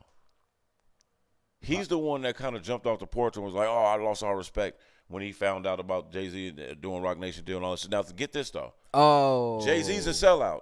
So call know him a who you're sellout talking now. about. Don't nobody like that damn hat. I don't want to hear none of this shit about the Super Bowl halftime. Right. About how it was dope for the culture. Right. And it made everybody feel uplifted. And it celebrated a black Because you were icon. some of the same niggas that the was reason, talking The only shit reason about why that is because shit. Jay-Z did the Rock Nation deal. Right. That's why they're doing that. No, and like I said, it was the same niggas who was mad at the Rock Nation deal that made that performance possible. So think That about performance your mindset. wasn't happening Think about your without mindset. Jay-Z. If it's Jimmy Iovine We and don't- Interscope that does it, we don't really. it's okay. Yeah. It's if Motherfuckers yeah. would applaud if Jimmy Iovine and Interscope announced we got an exclusive deal Or to shit. where we're gonna dictate what artist performs at the Super Bowl halftime. It'd have been niggas getting on his mic. Or, oh man, shout out to hip hop and shout out to the growth of hip hop or and shout out Shady to Records. our culture. Fuck out of here. Shady Records. Come, I'm not even going. Shit. Well, you can go there. It would be You can go there. They would Nick. Yeah. You can go there. But I don't think they would ever do that with Shady Records. What the They fuck would has Shady never- Records they ever would never- produced? they would Nigga, never. that was worthy Or- of doing but that. okay, no, I'm saying I would Jimmy attach it Iovine to the because hip- that's the only person you can compare to where Hov is at, like Right, I feel what executive you're saying. wise. Yeah, I Like, feel you know what what I'm you're saying? saying. Like, it's Jimmy Iovine. Like, if Jimmy Iovine was over that, and his label Interscope, no black person in our culture would have had a problem with that or would have said anything negative about it. It would have Niggas been don't blase, care blase. That Jimmy Iovine owns more Tupac publishing and royalties, nigga, than anybody else. Like, none of that. They don't care about none of that shit. But let it come out that Jay-Z or fucking Lil Wayne or fucking Diddy. Diddy own Tupac's royalties. They'd be mad. They'd be like, oh, no, you got to go give that back to his family. Well, yeah, because look how they nigga was on Diddy ass because he had fucking Mace's shit. Mace ain't even Legitimately, because Mace sold it to him. and Mace ain't even Pac. Mace sold it to him. Look how niggas was on the nigga helmet over that situation, which was a Well, legal fucking deal. It's the same. It'd be the same thing. Like, well, the thing is, they never was. That's what I never got about Tupac fans. Cause Suge didn't ever catch a lot of that, and a lot of Tupac fans never really like tripped off Eminem. But imagine this. I'm just saying, like, I am old enough to remember buying CDs at record stores when hold on, Tupac was alive, and I'm just asking myself. I often ask myself, like, I wonder how Tupac or Marl Shakur, What feel about son of Eminem? the Black Panthers, would an active member of the Black Panthers when he died, He probably wouldn't fuck with Eminem. would he fuck Eminem? how would he feel about Eminem being given what, like 17 of his records and then producing them, Yeah. slapping Tupac's voice on those whack ass beats and selling it? Because I'm going to ask you, as a Brooklyn boy, how you feel when Eminem did that fucking Biggie song with his With him verse and on Pac. it? It's a song with him and Pac, right? Now, this is the thing. Kick in the door, wave in the This the like, thing, you though. son of a bitch. Like, okay, I'm not even mad at that. I'm not mad at a great artist paying an estate to use publishing, or a great artist not paying an estate because the estate don't own it, but using publishing or using sampling and stuff like that of other great Diddy artists. owns those, right? Right? Diddy owns the Diddy and masters Valletta. to good. I'm glad. I'm glad. No, you don't never hear nobody on big end. Not nigga, at be- all about their masters. Quite frankly, the world might adore Tupac more. And Because, do you know how we also know But that those masters are owned by Big's Diddy? people held him down. By Diddy and Violetta? How often do you hear him sampled? Exactly. That's usually when it's close to family. Is when, because nigga, any white person ain't gonna give a fuck. Give me my points since I own this catalog. Let me get that extra bread. Yeah, and it don't matter what the. See, this is the thing. This is why you gotta like safeguard the culture. Favi, will sell our Favi, shit. Favi comes out and he says, and it was some people trying to like beef about it, like trying to have an attitude about it. But Favi comes out and was like, "Yo, yeah, man, I had this crazy record that Destiny's Child record that I flipped on my album." He's like, "Man, it's dope. People, girls love it. But man, I'm glad Beyonce clipped the first one." And so of course it was like, "Oh my God, stop the press. Beyonce clipped it? What do you mean?" He's like, "Man, I let her hear it." And she wanted it to be better. She laughed and was just like, "No." Yeah, because she didn't Because- tell him let me no, he fin- couldn't use it. Like because- it just wasn't it. It wasn't that it wasn't it. He's saying that the shit was slapped. It was pretty much the same song. He had to go and change the lyrics because Beyonce is like, nigga, Beyonce is a foundationally black woman. Right. You not You can't taking take her something music from and her. disrespecting black women on it, nigga. Oh, I didn't even. Yeah, I feel you. All Okay, that I bitch this and hold this absolutely and all get that bitch this and hold it. Nah, I absolutely get Beyonce that part don't for need sure. that. She ain't gonna have that at all. She wrote hits without doing that. right. She got damn a billion up without doing that. Yep. She ain't. She What? ain't never had to make fucking twerk music. So what it was is like, she told him like, "Nah, that's disrespectful. That's disrespectful. And nah, what you doing?" And so he was like, "Damn, Not to okay, my word. shit. I don't never have nigga. We don't have artist development no more. That's what's wrong. Right. Because everybody's just raping the culture. They don't care if you have a long career. They don't care how the culture is looked upon. Right. Old hip hop knew that if we fuck this up, nigga, nobody's ever gonna get to do this again. You know what's crazy? Hip hop was kind of like the presidency. We don't have that no more. It was kind of like the presidency. In what way? We had one shot to make it work, or it was never gonna happen again. We had one shot to make Obama work, or it wasn't gonna happen again. See, that's the thing. I get that correlation because that's the perception of it. You know what I'm saying? But what I'm here to say is that we didn't. We just got to own our shit. Yeah. Bro, because every form of music that black, Even poor black- Taylor Swift don't even every own her form shit, nigga. of That's music crazy. that descendants of slaves created since they removed the shackles have become one of America's largest exports. And we don't own any of them. Nigga, you don't even get the British invasion if it ain't for those Negroes, nigga, those Aboriginal descendants in the deep down South. Well, do you know Muddy Waters? that's what I Muddy was gonna Waters say. was Muddy one of Waters. the biggest fucking acts overseas. They loved him, and he got love here, but not That was like late. yeah, That not, was late in his career right. that he got love. Not like he over got there. over there That was late in his career too, but like, because he had to find out. He didn't Right, even know. right. Somebody had to tell him like, "Hey, you're that guy over here." yeah. Come over here and And get that bread. he's a in touch FBA. Like, he wasn't quick to leave home. Because there was a lot of black people that, and that's the thing. That's the crazy thing is there's a lot of black people who found a lot more success in England. They would go over there and fucking be superstars, Well, money wise. it's like that to this the day. shows you know? they get is different. Like, But it's something to that. I think that something to that in regards of like a lot of people. If in today's world, right, I Right. feel like a lot of people that find are people that are like, you know, systematically a part of a group that may have history of being systematically oppressed and systemic. different hurdles. I hate the name. I hate that It's word easy. systemic, bro. It's easy for those people to find refuge, if you would, for lack of a better word, or be liberated somewhere else. So it's not that like Britain is so much better for black people, because if you talk to the Brits that are both indigenous and descendants of slaves there, they might not tell you that. They're built into the system that's been systemically opposed to them. Right. However, if I move from Brooklyn, Las Vegas to Britain, I move over there as an American, someone as a guest. Yeah. The whole it's like non-FBA black people here. They will tell you, oh yeah, I kind of be getting treated different than y'all. And when y'all not around, certain things are said that don't be said when y'all come around. Yeah, because they don't. We got the same skin color, right? They just but there's don't, an identity. right. Man, my boy was saying, he was like, yeah, bro, I be scared. I used to be scared when I drove around here too, bro, because of the cops and all this shit.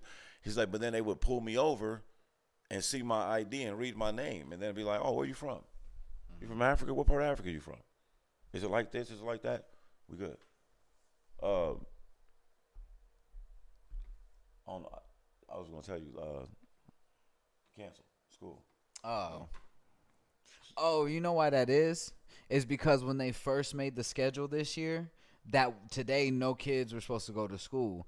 But you remember they got that random 5 days, the 2 days, and then they had the 3 day weekend. It was a random 5 days off like a month ago. Mm-hmm. Now they took this day away. That's weird. So his probably is on that because schedule. it's the government. They're like, fuck it, we're gonna keep this closed. It's not a regular elementary or middle school. That makes sense. Ain't hundreds of kids going to this motherfucker. Parents ain't gonna be mad as shit. I kept looking at it too, and I was like, oh no, we can rock today, man. We good. But yeah, it's crazy, man. Like, that's what I was saying. You got something else? Cause I got. No, go ahead, do your thing. But what's okay? Go ahead. No, what's up? No, I was just gonna say which one. Oh. But I'm gonna find out as soon as you start doing it. So we got more, and I can say this over here because they're not owned by Zuck. So they probably, YouTube might be like, hey, keep talking that shit. Yeah, you said it's LaTruth. La Truth. So some more Facebook fuckery, my ATS friends, and you know how I fucking feel about Facebook, and you obviously see that we made changes to get the fuck up out of there, because I ain't gonna hold you. The growth been not. Hey, we appreciate everybody out there who've been fucking looking at all these videos we uploaded. I appreciate all that shit, because I understand we was on here a long time with about 10 episodes. We get it. No, we didn't put nothing up. Yeah, it wasn't active. We loving the motherfucking outlook, the return right now. But back to this, more Facebook fuckery. FBA influencer La Truth, who was battling cancer with 8.8 million followers, his main source of income. His account was disabled due to violation. He immediately appealed, but his appeal wasn't answered for over 7 months. Facebook then reinstates the page with no explanation or compensation for their mistake. Is Facebook liable? And is Facebook secretly jealous and racist against black creators? Damn. It's a loaded question. I don't really have a way of answering that. But the as far as them being jealous or secretly jealous racist against black creators, I won't. Because you've had Boosie's That's account a mouthful. now, Gilly's account now. Because you got to take it to Instagram. They own that too. Well, no, now you have this dude's account I'm trying to answer you. Hold on. What I'm saying is, one, I don't pay attention to a lot of other content creators in terms of, I wouldn't be the one to say, I don't know what's going on with non-black content creators, right? Right. One thing I will say though is we are descendants of a culture that's always been systematically opposed to the culture that's dominant. Mm-hmm. Right? Now, both sides are evolving into whatever the future holds, right? Right. Shit, nigga, if you ain't got so case in point, you got rap. Case in point, you professionalism, like we were just saying. He or she has to, from whatever ethnic or unique background they come from, to better coexist in society, one has to professionalize themselves in certain realms of certain walks of life, right? That's is to be, they'll even do that to athletes. They'll say, "Oh, he should be more professional," but it's just like, bro, you're just talking about a 19-year-old kid that can throw a ball far. Yeah, his profession is. Before he was doing that, what job do you think that 19-year-old? Because these same people are the people that go vote for like people that kill jobs, right? And it's just like, what professionalism does a young athlete have in dealing? You know what I mean? Like it's just crazy. So now it gets down to like articulation. But as far as the truth, first off, God bless him and sending him positive vibrations with his cancer. I forgot to tell you because you can update on this as I'm away. Operation successful, cancer's gone. Okay, so that in case you didn't miss, you all missed that. Remissed, no cancer. He's cancer free and had a successful operation. So shout out to our brother LaTruth. Everybody go show him love at Facebook and help him get it popping, get it back right. 8.8 million followers. That's a lot of work. And I think a lot of people that don't get into the content creation of side of creativity, they don't understand the work. Like Bro, I've been they might equate it to like their children or their significant other being on the phone. Bro, right? I've been following him for about 5 years now. So I watched him go from 5,000, 50,000, 100,000, million. So I'll say this: if you represent a certain culture that speaks out, and you speak out against certain elements of what is perceived as mainstream culture, And he does. And he goes on Facebook- blogs like that.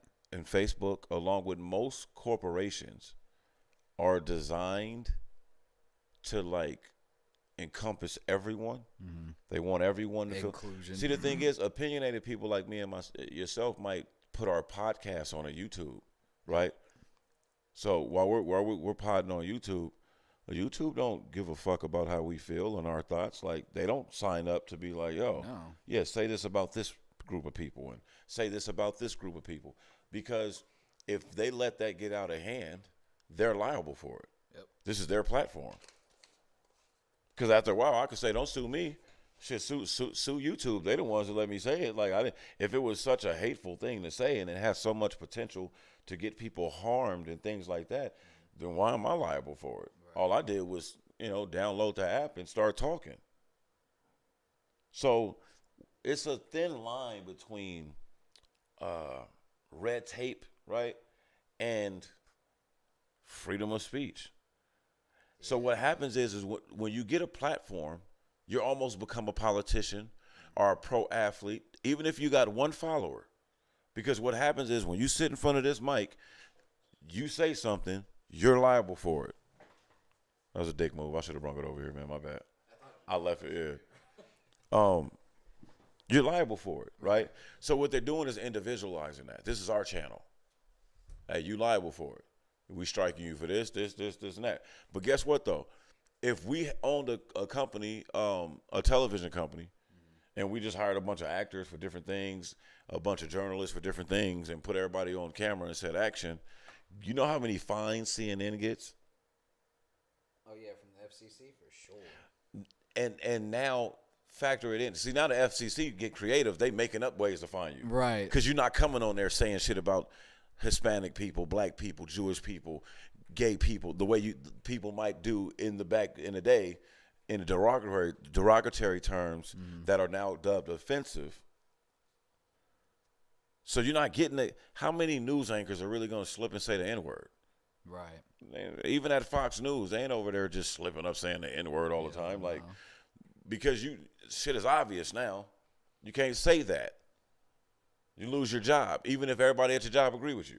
We got to fire you. Because they'll lose their fucking we network gonna license. lose the whole nigga. shit. It's over.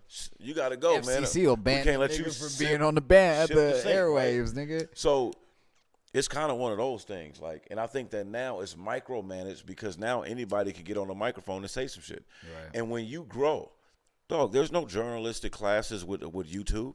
YouTube is making millionaires on a daily basis, and there's people that have millions of followers and getting millions of views. That's more than a local news network. Right.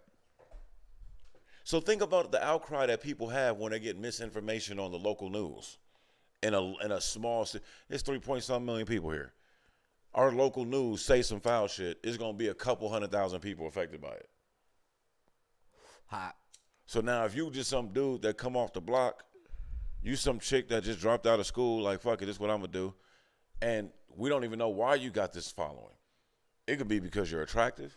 It could be because you're derogatory. Right. It could be because you're doing drugs on there as much as you can without people noticing. It could be because you're showing guns and talking about the latest killings. We don't even know where your mind is to have this kind of power to lead people. I mean, how far you want to go? They kill leaders, bro. The worst thing you can do to the dominant society is prove that you can manipulate those that they seem as threats to move to the beat of your drum. Like, some gang leaders were feared even though they wasn't doing heinous crimes. I mean, free Larry Hoover. One of the things that they hate about Brother Larry Hoover is that for every mind that he could corrupt, they felt like he had the influence to save. And it's his decision to make. So now that he's walking in a way that he's into saving lives, do we really want him to go back to Chicago? No, because he's way more dangerous now. Extremely more He's dangerous. way dangerous. Hey, they had to now. kill Malcolm when he came back and got off that bullshit and was like, hey, yeah, you know what? I'm going to start my own shit. No, all white people aren't devils. No, yeah, they're not. I saw motherfuckers who thought just like me. You can't have Malcolm X coming out here, going to Berkeley College and Stanford, giving lectures to the affluent, intelligent Harvard, to the most intelligent so-called young white minds, and not being an adversary. Because now they're listening to what he said, because he's not calling them white devils and blue-eyed devils and shit like that. But sometimes I still say, sometimes you got to throw stones at the motherfucking bully. Right. Nah, that's real. It humanizes all of us. Which is why when Coy gets to school, I'm going to let him know, hey, some kids ain't going to like you, son. Ain't nothing wrong with that. Some kids going to make fun of the way your hair look. Right. Ain't nothing wrong with that. Some kids going to call you short, they're going to make fun of you because you're tall. They're going to make fun of you because you're skinny. They're going to make fun of you because you're fat. They're going to make fun of you because you're middle-sized. Kids are some of the most evil people in the world because they don't know it. I was an evil ass child. Because they don't know to it, people, bro. Bruh. And if you don't teach your kid that, guess what happens? But it wasn't to Guess what everybody. happens if you I don't was teach your evil kid to that? like my brother and his friends. and Guess what shit. happens if you don't teach your kids that? What? We get bullying commercials and shit like that, bro. Yeah. Where the fuck was that at when I was a kid? Them niggas used to torture me. And see, I was like evil. And but I love wasn't- them all to this I day. wasn't bully evil. I never bully motherfuckers. Sometimes, hey, you can't have crack in the hood if you don't flood the hood with coke. You can study a people and know how to affect them best. So with children, kids make fun of each other, right? They do all that. They start indoctrinating the bully like mindset to us. Every child movie we had the bully, right? The mean girl. And now all of a sudden, sooner or later, they're going to be trying to put kids on medication because of bullying. For either being the antagonizer. They do. Or They the do. That's antagonist. antidepressants, nigga. That's a kid being depressed because he's having a tough time in school and then putting him on Hey, antidepressants. Not because pills, his mom nigga. is working, not because his parents is working like hell just to be poor. Right. That ain't got nothing to do with his right. depression. None of like. The fact that he can't get them sneakers he want, nigga, ain't why he depressed. He want a new skateboard. He can't get that. No, this nigga's That- depressed. Niggas is trying to. He depressed fuck because somebody with made his- fun of his red yeah. hair that he's had his whole life. Yeah, they're Fuck making outta fun here. of shit that he can't change. Like, But do you see my point, though? I do absolutely. Like, I guarantee you, look, I'm going to tell you right now. My favorite kid that I've ever met is a suburban, square, nerd kid. You know why? Because they're not poor. Right. I've seen this. I've seen little ghetto black kids try to get on them like, oh, you corny as fuck. And they just rebuttal in a way like, nigga, I'm about to inherit my Millions dad's of fucking dollars. trucking Like, company, I'm not. bro. Like, I live in a house with a pool and a grotto and all type of shit. Like, money is not an object. I dress like this. Yeah, exactly. I don't. You're dress never to gonna impress- make me feel bad because of my clothes. I Like, don't dress to impress nobody. This is how, nigga, I have the money to do what the fuck I want to do. If I wanted to wear what you had on, your Jordans, your motherfucking Balenciaga shirt, I could do that. I could have 100 of your shirts right now. But my thing is this: like, you're talking about a kid that He's being taught generational wealth. He's being taught. Oh my bad. Go ahead. No, go ahead. Niggas being taught generational wealth. This nigga's probably being taught how to invest in shit. And that nigga, he's learning banking. He's learning fucking life insurance investments, nigga. Statistics also shit. show that if your dad and my dad have the same job, my dad makes more. Right. Statistics shows that if I go get in trouble and do the same shit you do, you're going to jail, bro. Yep. And I might get diversion court. These If we both go to jail, you're going right? for 3 months. I'm going for 3 years. And these are not our statistics. So what happens is when you have that type House of knowledge, arrest and shit. when you have that, I would see some of my friends that are from that walk of life, and I would see how they would deal with some other kids that maybe came from a more familiar lifestyle growing up that I have, and where we joke on each other. And I've seen them literally take the class clown soul because you want to be cool. And a lot of your like jokes and shit, like a lot of this is disguised insecurity. Like you think those shoes make you mean something. Mm-hmm. So that dynamic right there, all the kids I went to school with, man, from the ghetto kids I went to school with to the rich kids. It's like a nigga like me and you. From Vegas to we didn't come from poor families. We didn't come from uber rich.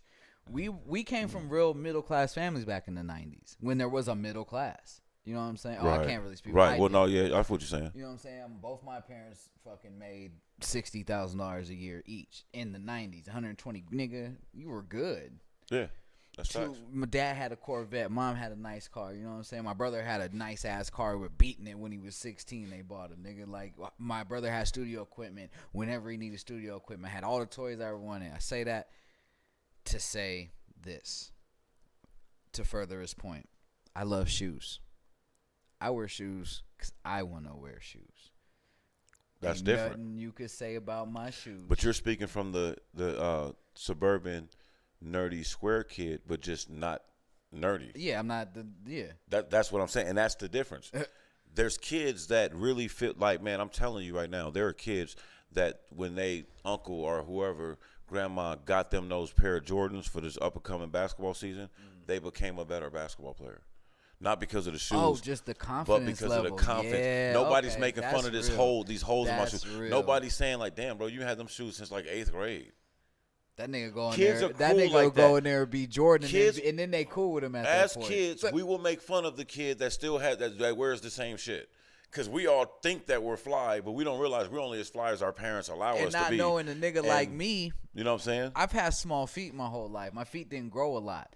So, nigga, yeah, I might have shoes from 8th grade in freshman year. Them shits was pristine. But you still taking it back to the suburban shit. I'm talking about the non-suburban kid that literally might share sneakers. Oh, With I the see what fucking you- sibling. Okay, I get what you're saying. So every time you see this nigga, you're like, damn, nigga, same basketball shoes, huh? Because when you're young, it's little ancillary things like that. Basketball team, you got that first week of basketball practice. Everybody that shoes. can and know they're gonna get, Yeah. be like, what shoes you about to get? Oh, I'm Yeah. about to get these, bro. I'm about to get these. Oh, I'm getting these. And then it's always a couple of kids that, you know, that you get a little quiet around that time. They don't say as much. You got, and then You know what I'm they saying? feel bad that everybody coming with their You box just like, you just took everything. You know what I'm saying? Yeah, About I made the team. basketball from this I made the nigga. team, but now it ain't even about hoop. Now nigga. I gotta look cool and be a Now, good what player. you mean we got to pay money for the sweater with our name on it and all that shit? I can't afford that. Right. And that's what I'm talking about, is we live in a world full of that. And the other side, it be motherfucking people coming from other countries that see those type of people and think they're just rich Americans. I heard Tupac say it. Man, when I lived in Harlem, everybody around me was the hood, was black, it was poor, we was black. We was what it was. Mm-hmm. So when I moved to Cali, It was all different. said the hood is just like this little bitty area right here that all the black people know not to leave. Yeah. And all you do is watch rich people Drive live life. by. Yeah. He said, nigga, you just look up from your bad neighborhood and be like, look at them houses up there. Yeah, you get to Like, see the greatest houses ever, nigga, knowing the richest of the rich live up there. It's not as separated. Did you hear about there's an influx of motherfucking Beverly Hills robberies right now in L.A.? They taking it to these neighborhoods now. Hey, they bro, ain't keeping it in I don't condone, the ghetto no more. crime. Rob the rich. But now it's gonna, nigga. Rob the rich. You're gonna you want to like, you want to get wages up Yep. and opportunities. You want to Yep. it's the rich people Make that's them keeping scared. us. I guarantee you, if they start like these motherfuckers is on our ass, like get them some more money. it'll my be nigga. $50 Like- minimum wage federally so quick. Like, I Like, don't these care if niggas- I don't care if they live next to me no more. Bro. Like, as long as they quit breaking in my shit, like and my they can boy- live down the street. Me and my boy Dave was talking about. That's why they're doing the black reparations finally. Yeah. Because they know now that no matter how much money they give us, it's never gonna make up from what they took from us. Nope.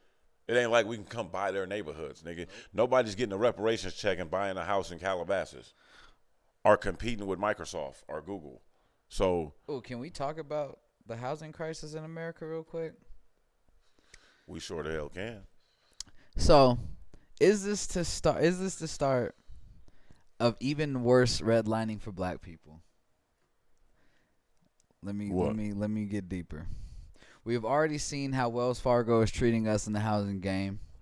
Mm-hmm. And as a game, and I mean the 1%, I'm going to take color out of this. Our housing 99%, I'm going to take color out of this. How do we compete with hedge funds buying all the houses? How do we compete with the 1%ers buying all the houses? How do we compete with the white kids who come from wealth and come from fucking building wealth and all that shit, buying 10 houses at a time? Let me just add this in. Go ahead. Not along the rich white kids, because all Americans are used to dealing with that, right? All rich white kids aren't foes, right? Some of them are allies, Right, that's real. That's right? real. Not all rich white kids. But what I'm about sorry. the rich foreigners? Yeah, sorry. Yep, that get I to send completely their left that kids out. here Right. And take. Yep. Now it sounds hateful and xenophobic and all that shit. I'm not that. I'm just sick of but- being. I'm like you on the xenophobe shit. Like But I should damn. be allowed to speak on that without being called a xenophobe. I'm a fucking fundamental black American. I'm from this earth, my nigga. From this country. I'm not. Nigga, I'm matter of fact, I'm doing all my research so I can bring you paperwork. Like I want to show the show. Like, Right, no, look, facts. Look, bruh. Like nigga, my people were most likely from America, nigga. And so it becomes one of those things, bro, like where Are we heading towards another housing crash? And Yeah. if so, how bad? yes, and I think it's designed. And how much will we bail out the banks this time? There we go. Now you get into it. Because what happens is the parent says, I can't give you gas money, Dre. Because every time I give you gas money that's supposed to last you for the month, You blow it. you come back with sneakers, little jewelry, you're taking girls on dates. Yep. I'm seeing fast food shit all in the kitchen trash. And now here we are 2 weeks left in the month, and you broke. need gas money. Yep. Isn't that what the parent says? Yeah. Hey, fam. So hold on. You have the American citizen, taxpayers, us, we're the fucking parents. Yep.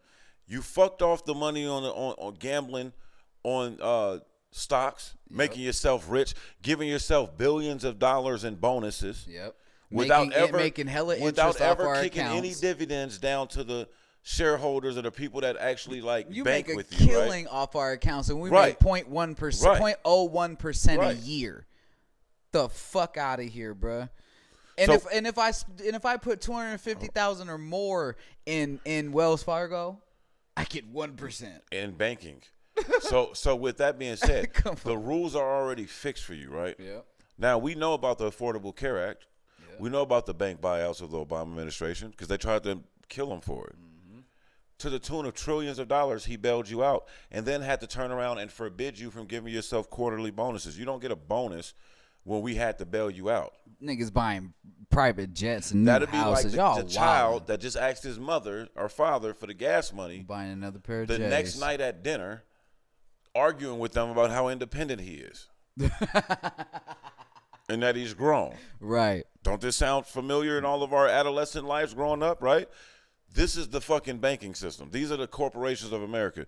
They go, they gamble on Wall Street. Yeah. When shit gets bad, they come to Congress, the people that they paid to work for them instead of us, and be like, yo, shit left over here. We're going to need another bailout. Can I tell you something crazy? Last time a nigga, you saw that movie with Christian Bale when he was that hedge fund dude telling us about the housing market crash that was about to happen? Did not peep it. I'm gonna I will let you love to watch that. it, though. That Check it out. nigga, they showed the predatory loans to some crazy shit because they Right. were showing strippers who had 8 houses Yeah. in their name.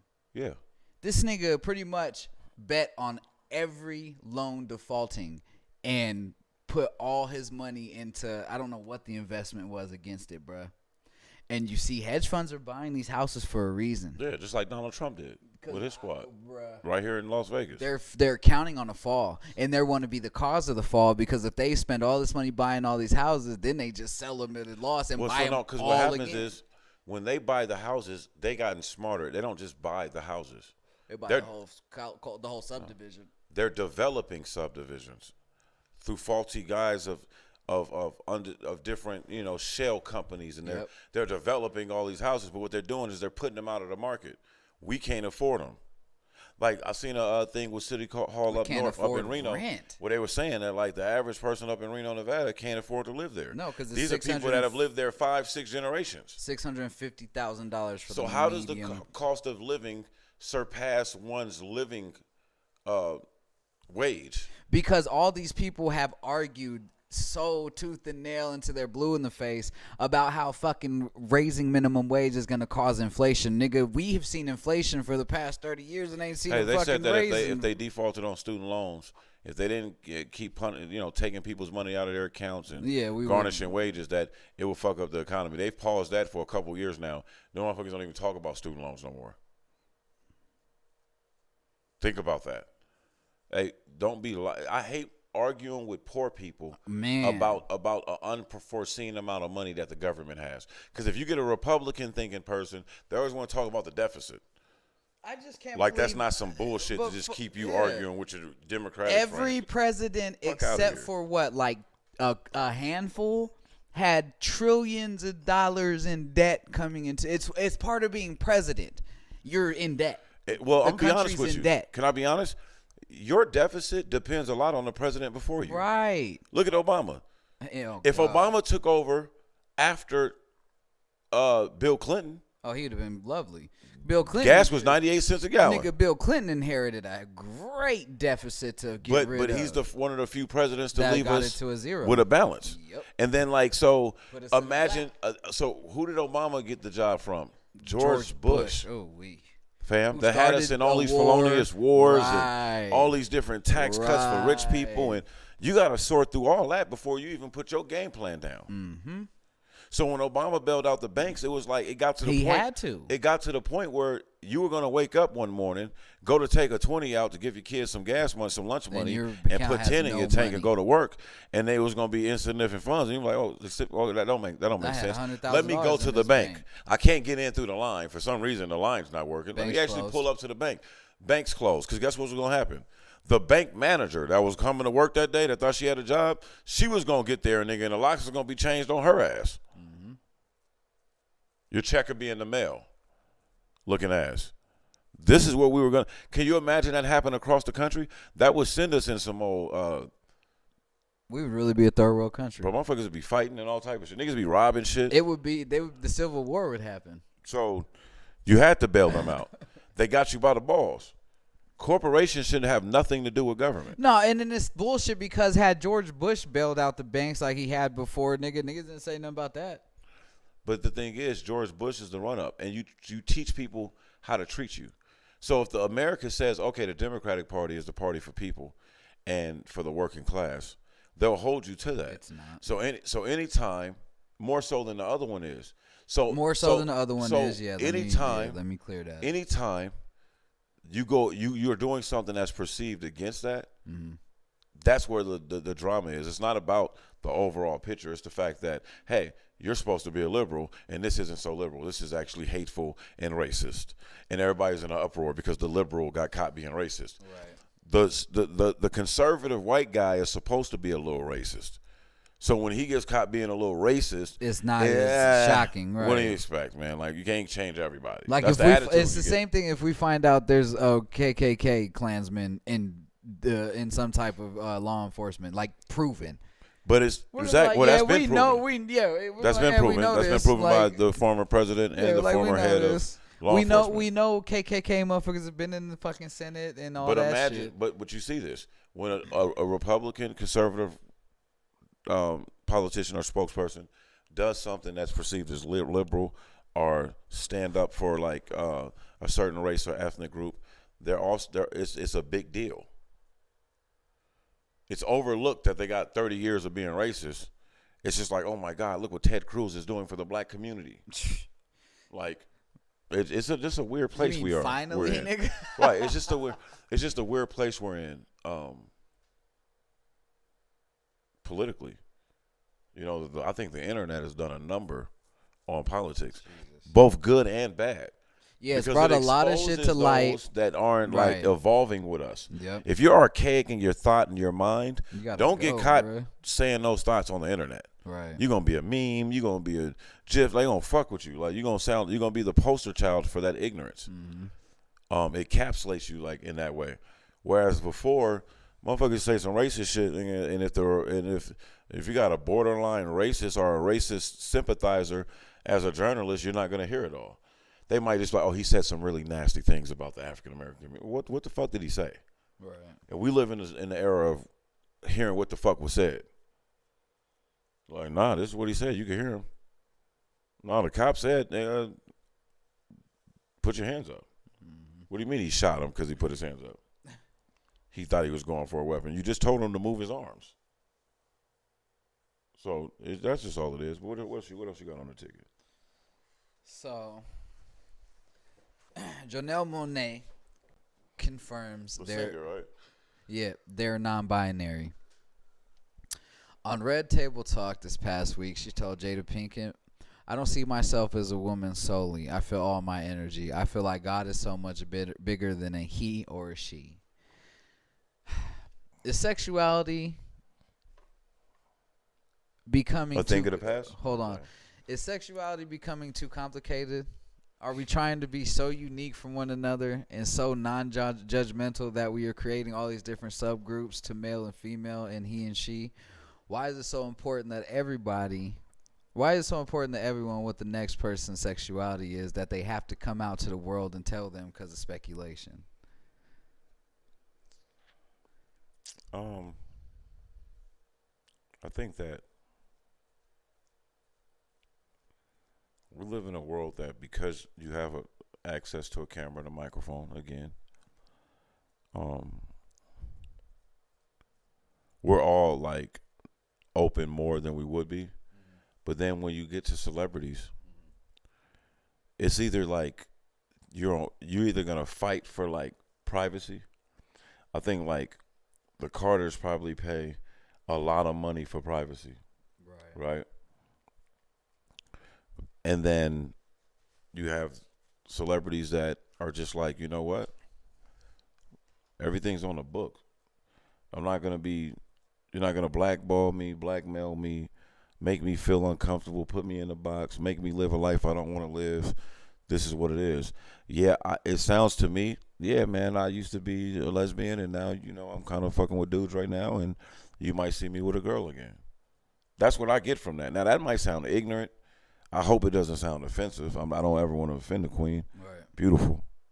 She really is. But I'm at a point now where it's just like, okay. I feel like Do you, shorty?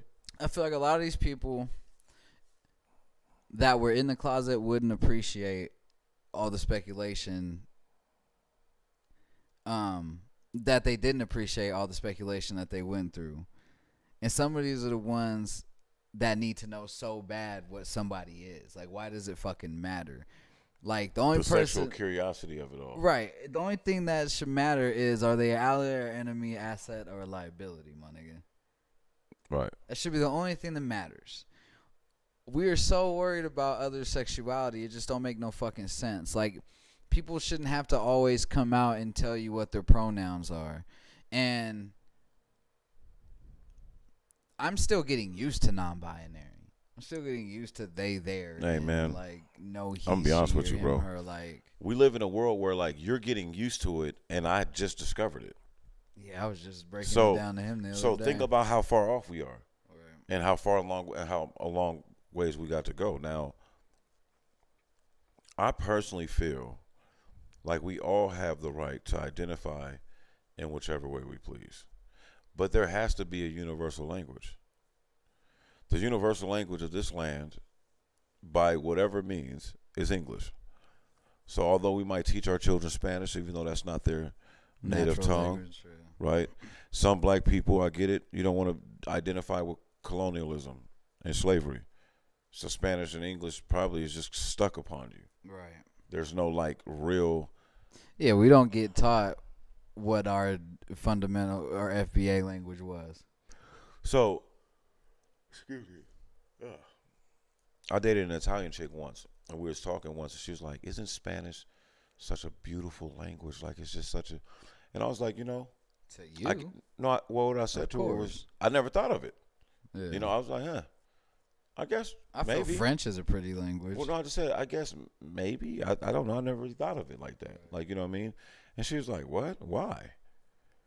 And then we kind of looked at each other for a second, and we both started laughing. And she was just like, oh, my God. Like, Do you not? Yeah, right. She I had to never check thought about herself, that. Right, like and I was just like, yeah, well, you know, like, why would I, you know, like, it's not my native tongue, so I it's don't- not what I was speaking. That's not my ancestors spoke. Like, Right. and it's the language of, it's always a reminder Of slave of- owners and shit. what you're, you know, of what you went through colonization Yeah. or the slave trade. Yeah, because English is a Spanish derivative. And it's these things that you don't really like. We don't talk about them enough. Mm-hmm. So they become hot button or weighted topics when they really don't have to be. Right. I don't know no black person that truly blames white America right now for the way black people are treated in America. I think that all of us have evolved and understood that, like, white people have no power in the way we're treated. Like, than the way that The no average. no more than we do. Right. Now, if you want to talk about the elites that gatekeep the way things were and fight for those are majority white people, right? But they are the same people that don't like the Jewish community. They're the same people that don't like, you know, certain elements of society. And so it's just like you get to one of them things where you're like, which one is it? Like, you know what I mean? Like, where do you go from, like in terms of bridging all those gaps, I guess? Like, separating things that are meant to be divisive while remaining attached to everything inclusive and growing on that. Like, I think we talked about it 30 episodes ago. Remember, we said we was going to do that, white American heroes. Because there was one time when they was bringing down they had all these white Confederate statues. And it's just like, if you don't read your history and study history, which a lot of people that don't look like us, that's not FBA, don't have no desire to, are no beneficiary. They don't see it like as a benefit to doing so, right? It's just history. It's boring. That's our history in a way that, and it shapes the way we live today. And we know that. So my point is that, like, when the history is truly expressed and examined, you see all these white allies. So you can't put that story or that narrative that, oh, white people have to be coddled and educated, that you people should have the right to exist on earth and not be indentured servants or slaves, right? Oh, you have to educate them on how to. No. There's been white people since the beginning of time, since the beginning of slave trade, and all the way through it and after, that has always said, no, that's not good. We don't support that, and have lost their lives over it. But one of the things I always just like be infatuated with that we don't hear those names a lot. They don't talk about those people. You know what I'm saying? Like we always bring up John Brown or whatever because he's one of the more famous. Right. But you know he wasn't the only one of his kind. Ain't no. It's not possible. It's not possible. You know what I mean? All. Especially because you're talking about a class of white Europeans that fled their own state of colonialism and slavery. Yeah. Like, so a lot of the people that got here weren't with that. They weren't supportive of that. But then it's reminiscent of society today. How many of us are not supportive of the things that our government does? Oh man. And the goal is like, how do we like do something about it? You know what I mean? Right. It's like, what can you really do? The whole voting shit, man. I'm so pissed off about the voting shit right now because it's like, bro, I voted my whole life. I'm not naive. I understand what it is, but at the same time, I vote for my own reasons, my own family reasons. Voting for this motherfuckers telling me I'm supposed to vote. But dog, the arrogance from these motherfuckers, man, it's like, if I guess voting really does only matter for intangibles if you're wealthy or a corporation. You know what I mean? Or fleeing fucking some other atrocity somewhere else so we can look like the saviors.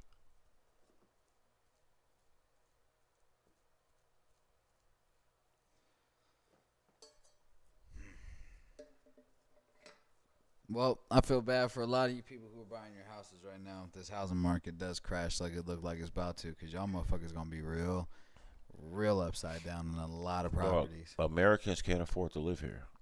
That's crazy. When you got Las Vegas and places like that sprouting up with like Los Angeles and New York City numbers for rent, what are we doing? I mean, everybody is cool. Everybody wants to live in some shit that costs $3,500 a month. Up the motherfucking money tag. Like, and the why are shit y'all that still trying to pay motherfuckers $8 and some change around trying here? To make you pay $3,500 a month for it ain't even worth $3,500 a month. No, it's the same shit you've been affording. They just up the price. Right. That's the thing about inflation. Like, quality has nothing to do with it. Quantity has nothing to do with it. I was looking, bro, like studios that was $650, $680, or $1,250, $1,300, $1,400, like. Nigga, the spot you Where used to live in Reno? Oh, man. I know they are. Because they was upping when I was leaving. I think they're about 2 now. That's crazy. And you was paying like 6 something. 9. But still. Yeah. Hey, and think about this, though. Oh, yeah, you had that little, your shit was more a little player than. But think about this, though. You can't make it no better. Fam. It's still behind it. The alley's still there.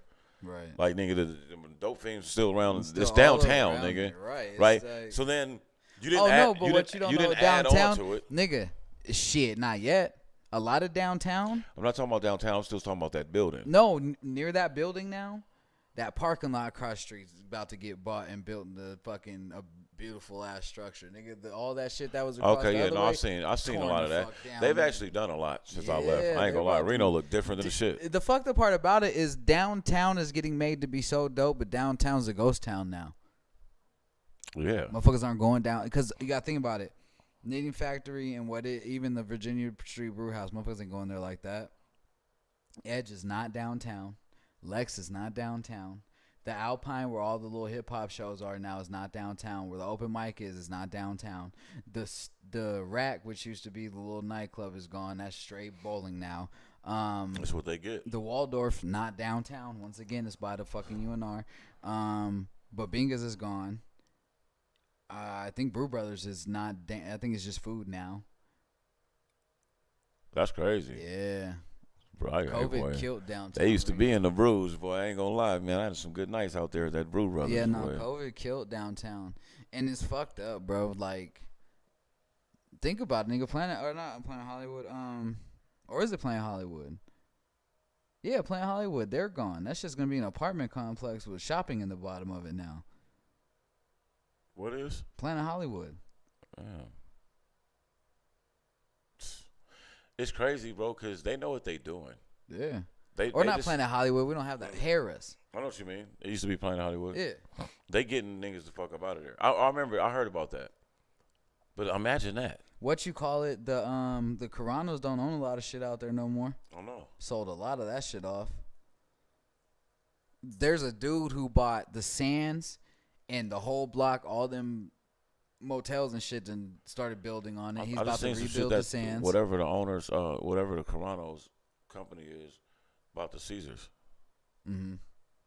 So that's crazy. That's big money. Well, bro. when you remember, a lot of them's about to go to prison.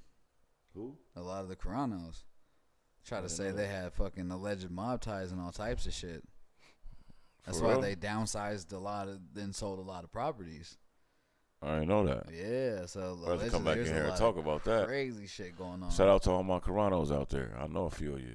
Nigga, shout out to A Gino. few of yous. Gino got me a job personally at motherfucking Tamrac when I ain't had no job and needed one. Nigga, he Right. told them, nigga, he told me, hey, go in there.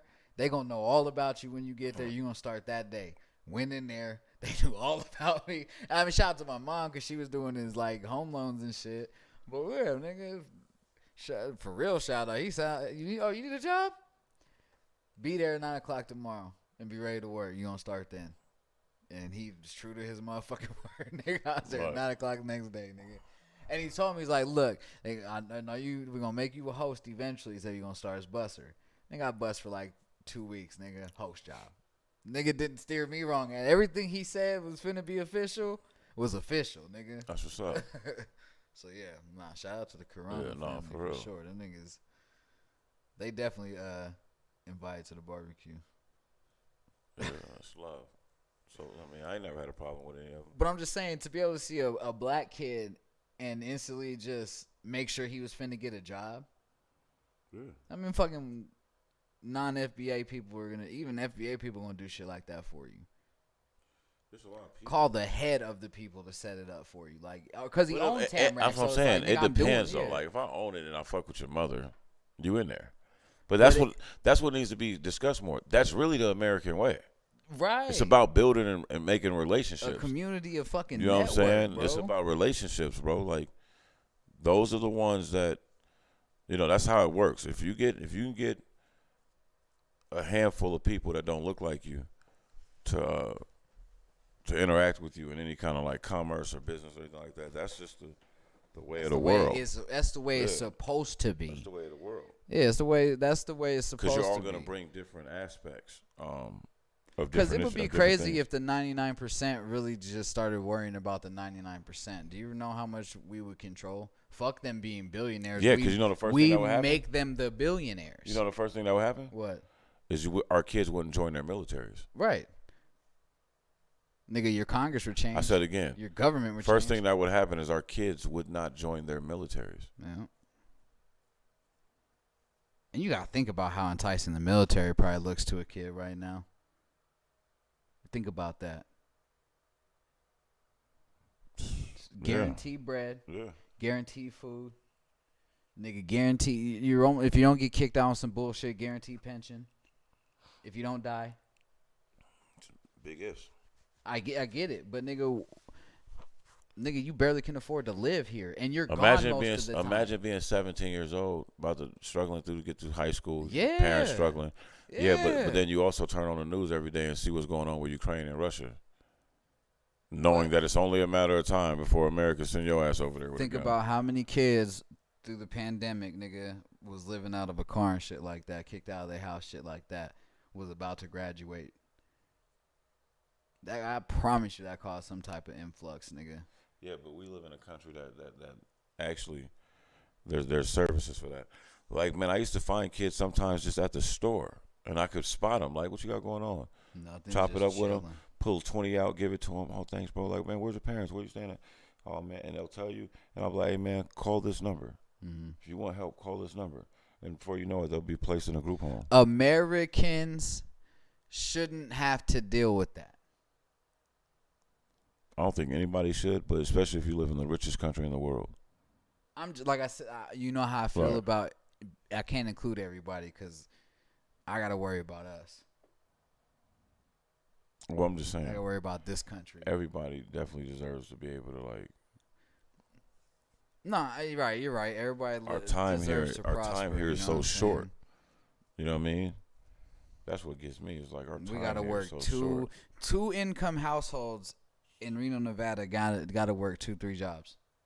Both parents or both man and woman Yeah. or man, whatever the situation is. That's crazy. Why the fuck is that? That's like gonna be normal because it makes absolute sense. They want to enslave us legally. Yeah. How do you do it? Don't pay them livable wages and make them have to work 3 jobs and be slaves to 3 slave masters. And you know what else? And it might not even be 3 slave masters. You know how them umbrellas be. That umbrella might own all 3 companies you And work what at. happens is that those that came over and was dubbed the higher class because they need to be the overseeing class. You got to ask yourself, man, do they need us anymore? And if they don't, what happens to us? Bro. So What the it's crazy, yo. It's crazy, man. I got one last little joint. Kind of ended on a funny-ish note. Do you think? DJ Envy's wife confesses that she faked orgasms in the beginning of their relationship and that it came out in an argument between the couple. Envy says it was the main reason why he cheated. Is it ever okay to fake something like that? I get it. You love that person dearly, but does it make it okay to fake something that big? And are you allowed to throw it in that person's face when an argument ensues? If you are, then do you have the right to be mad at the consequences to said actions? Where does lying to spare the other person's feelings turn into lying just because you a liar? Because a lot of you will think it's okay not to tell your partner, but just to ghost them because they didn't get the job done. Instead of helping them achieve the goal, that definitely says a lot about you as a person, and that when it comes to times rush, you will dip. How you feel about that? For like, we need a female on this panel right now to say something about it. But I think that if they're not careful, bro, you can get Will and jaded. It ain't our business. Like, what do you benefit from telling anyone that you faked orgasms with your husband? Nah, but I'm saying, is that okay in a relationship? To fake orgasms? Even if, like, she loves you. And like I said, some women will fake it and then just never talk to you again without telling you what the issue is. Are you going to just keep, I don't get the point of faking it if you're in a relationship with me. I would see more faking it because you're having a one night stand with me and you don't want to hurt my feelings. Right. And then you break it off and tell your girls over But that was wine, her. nigga, That like, was bro, her. He can't do it. That was her reasoning for it. Was like, I didn't want to hurt his feelings because it's like, how do you feel when this person's trying to give you their all and they're just not doing it? Nigga, you tell them how to. Like, That's obviously the point. I mean, our anatomies are the same. You know what I mean? Mm-hmm. Like, with effort and communication, there's no reason why you shouldn't be pleasing each other. Right? But it goes deeper. You know, a lot of women, not pitting it on women, men too, but, you know, we're men over here. We're talking our shit. So if you got the woman that's, because she looks at you as, you know, reverse wifey material, right? And she like, you the one, I'm going to make this work. He the one. Man. I might definitely maybe I might dumb down my nasty side a little bit and early on in fear of looking ratchet or thirsty, right? I don't want you to think I'm one of these chicks out here that's been bad and ran through. Right. So I dumbed it down and it worked for you. You still liked it. You proposed. We together. And this is where I'm at. And self-consciously, I don't realize that I've done that 15 years later. And you never flipped me over and slapped me on the ass cheek like I like. Because, nigga, I never told you that because I didn't want you to think that I was like them video girls that I was competing with for this ring. Right. So there's layers to this shit. Yeah. Why he don't know how to please you? If you could tell the world, you know what I'm saying? Why couldn't you have told him? No, Or maybe, it did. Or maybe it it's came up after in an the fact. argument, bro. Like, how do you throw that in my face Guess in a what? fucking argument? Because guess what? What? That's how arguments happen. You know what my mom used to get on me about? Yeah. She would always tell me, right. if I got in trouble for something and I start telling her, like, other things, I don't care if a teacher got on me, a coach, whatever. I don't want to hear none of that shit. What'd you do? Should have told me that when it happened. Right now, we dealing with what you did. Right. I don't give a fuck if that teacher said this to you, this to you, this to you, this to you. Now we're dealing You with cursed at punching you this cursed nigga or at that something. woman. You dealing with your actions because her actions don't matter because you didn't make them matter. Right. So it's like I'm not pleasing you. We fighting because you ain't cooking, or because you spent too much money on the card. This ain't the time to bring up that I ain't knocking the bottom out of that shit. You adding motherfucking gasoline to a fucking fire. He said that ain't the time to This ain't add the time to tell me I don't knocking please the you. bottom of that shit. Like that's real. That it be something simple like you left dishes in the sink. We've been on romantic vacations around the world where it's just me and you that speak the fucking language. Right. In a hotel room. Right. That's the time to do all the freaky shit we need to do to make sure we comfortable with each other and know how to please each other. Because it could be little shit. Right. It'd be little shit. You start talking to women, it'd be little shit. He doesn't pull my hair. That's it? Why you ain't tell him? He should know. I've said I liked it before. Like, just little shit like that. Then there's girls that have a stronger sexual, more deviant appetite. Because it's all in how you've been introduced to it. Right? Right. So, sex is to be explored, but it's to be explored on your own terms, consensually, and with someone you desire to do it with. If you're going to be married and duplicating children and shit like that with each other and sharing bills and got the same last names, if you don't pay your taxes, we all fucked. If we're going to do all that together, you're not going to tell me that you like anal? Yeah, you finger up your butt. You're not gonna tell me that you want me to do like something crazy to you. That we gotta know that. Right. You know my social security number. It's like I don't know But you know my middle your name sexual and my appetite. Like social you know what I mean? Like Right. so sometimes, and it's easy because we live in a world where we like got this masculinity thing. We all say it's a bad thing at times, but then at the same time, it's like when we was talking about the guy that was arguing with Wack and he was accusing a straight man of being gay, and it was just like, yo, if you feel attacked by being homosexual, why would you then use that as an attack at someone? And there was crickets. And it's like, that's something different. You have a desire to like turn heterosexual men in that order. And he later admitted to that. Like he was a member of the LGBTQ community that sought and only liked men that weren't, which is a whole nother conversation, right? Whatever, right? As long as you're not taking it, good luck to you. You know what I'm saying? As long as if you could talk old boy out of his pants, you deserve that. God bless you. Bro, I used to fuck with a chick that on the side, or that really her main hustle, she was a dominatrix and shit. Like, right, that's real. To the point where she was like pegging niggas and they were her footstools and all types of shit. These things are real. Like she wasn't letting them fuck on her now, but she was like, hey, real go look love, up how lick much my some women feet make. and soles and shit. Go like, look up how much some women make on these sites for peeing. I used to dominate the fuck out of for her. wearing their And showing, I did it on some fucked for up showing shit. off their feet. You know what I'm saying? I did on some fucked up shit. I'm not trying to know about your sexual dominance. They could bro. dominate the fuck out this bitch. Good for you, my nigga. I don't need to know the story. Submit, bitch. I'm not Wack, my nigga. I ain't trying to record you and hold this over your head, nigga. Like that ain't me. You never would though. I'm just saying. But I the point taken is like, fam, I remember in high school we used to sneak into swingers convention, thinking because we were some young rowdy high school boys thought we was lit. And I remember one time an old head, communication. Third year, we just snuck in this motherfucker. Right? Looking at women like, oh shit, this shit is crazy. It's wild. Never really we don't even know why we're there, fam. We not swingers. Right? We not getting down like that. Right? But we was young. We thought we was. We thought we wanted that. We snuck in there. And I'll never forget. All that shit go down will really change your, like, if you're going to do it or not. Fam. Now, this is the thing. It's different. What is the thing? And you're not walking into just orgies. Nope. What you're walking in is to the walkway that leads to the orgies. So you walk in, and then first off, I'm timmed up, nigga, fucking polo boot, goose down, yellow, nigga. We dressed like we about to go shoot a rap video because we some young urban hip-hop kids that's dressed like we going to the club and not a fucking swingers convention. Everybody else got their Johnson out, titties out, ass cheeks out at least.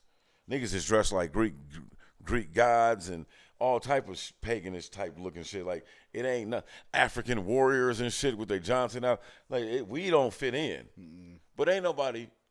First 2 years, we end up leaving. Like we there. We said we did it. We there. We seen a couple baddies and fantasized like, oh, she said we was cute. You know, like that type of shit. Seen a couple old dudes. I was like, what's up with y'all, man? Where y'all girls at? So now by the third year, we like, oh man, we need to bring some girls up here. Yeah, you gotta bring a bitch. Gotta bring some females with us, man. Right? That's how you get in. Guess what? Ain't no fucking girls coming with us. No. Right? We damn in high school. It's hard to you. Like nigga, what? That shit, Like nigga, they ain't even letting you smash in front of their friends like at that age. So we just like, man, whatever. Like we back up there again. Like man, whatever. We in here to see what to do this year. This year we getting in one of them rooms, nigga. This year I'm smashing something. Stupid, young, hormonal, just aloof, nigga. We really think it's going right. So we in there. Old dude see us, man. He look. Like, come here, young fellas. Come here, young bucks. Let me holler at y'all. Put y'all on. Bro, he got like 3 baddies with him. And they leave in one room and they're looking like the girls are deciding which other room they want to go to. We know what goes on in these rooms. Yeah, it's going down. Right? So I'm just like, yo, how the fuck we get in this life? Because we don't know. We don't even know what we think we want to know. You know what I'm saying? And we stuck in there, and I'll never forget he told us. He said, man, first off, y'all not swingers. Y'all got too much clothes on. Said you ain't old enough to get into be swingers. You ain't experienced enough. Right? He said, but that nigga called it. He said, but I understand the curiosity. And he said, but this is a lifestyle. This ain't about sex. You know what a 16, 17-year-old me said? Man, let's blow this joint. This shit is whack. Not to mention, it's you that thinks, oh, that's a topless pool party? It's your young hormonal I'm getting some pussy if I go over there. No, you think that every female that's topless is going to look like Beyonce. Oh, yeah, it's a lot of other shit. No, every woman, think of every body type is there topless. Every woman is there, bruh. Are you mature enough to maneuver in this cycle, in this circle of people, in that mindset? The average thing is no. The average person is more conservative. Even guy, I always laugh at that. Man, you tell a lot of dudes be talking big shit. Oh, I want to have a threesome with them. Until them bitches get naked in the room and gonna be like, what's popping? I know a couple dudes. Ain't gonna say no names. Shit, I know what the fuck. But that ain't their lifestyle. That's not what they've done. They don't live that way. They haven't been indoctrinated in that and such. So it's just that's life, the thing. Nigga, I've been on tour. What do you say? A lot, and it's generational. Right. You ask a guy my age, you still might find men my age that are offended if their woman cheats on them with a woman. That's still cheating, right? I'm only gonna consider it cheating if you do the shit where I can't watch. And that's some people. I don't got touch. But what I'm saying, watching, motherfucker. But what I'm saying is this: like, there's some men that are very, very bothered by that. That ain't no different than you sleeping with a man. They will act the same way. Relationship over. Nah. Right. I'm watching. So it's the evolution of thought, liberation, and actions. Nowadays, you ask a 22-year-old, 21-year-old, man, most of these young motherfuckers' girlfriends got a girlfriend. All it took was one dope line, my girl got a girlfriend. You seen people trying to reduplicate that. Oh, yeah, for right? sure. Now there's more girls that are comfortable saying, you know, I'm bisexual. So if I'm openly dating, I don't have a main squeeze and I like him and this is a little girl I'll jump off on the sides. It's very realistic for the three of us to hook up after a club or go on a date together. That's the world we live in. That's the throuple shit. That's the society we live in. Motherfuckers be in whole throuples now. Hey, man, all I know is that the further you go back in our culture, we had many wives. We've been doing this, right. Polygamy has been a thing. You know, so, and it's crazy because, hey, if you Warren Jeffs right now, well, no, he was doing shit with young people. He was marrying younger people. But take that out of it. Like, if you just one of them dudes that got in trouble because you was on some polygamous shit and they put you in jail, aren't you mad at that right now? Because that's poly life now. Yeah. Dog, now I got a better name. Going on to like crazy shit that's poly life. I don't know how it's accepted, Bro, I was watching that nigga Sharp on No Jumper. He's talking to like one of the most famous and biggest inbred family dads ever. What do you mean? Like the dad has the biggest inbred family in like America. Inbred. Ancestrally? Like, Yes. I'm confused. How do they know? Like, what? Break it down to me, man. Dude, he's like one of the. There's two of them. It's I forgot. I don't know his name. Let me see. So they're saying they claiming Yep. that they got more family members that then impregnated each other than anybody else. Yep. Why are they telling people that?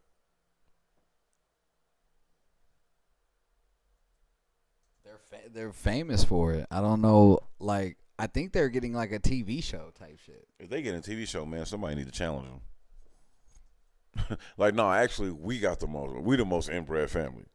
No, there is. That's what I'm saying. There's like another family they be beefing. The two dads be beefing with each other. The Colt family. The Coe family.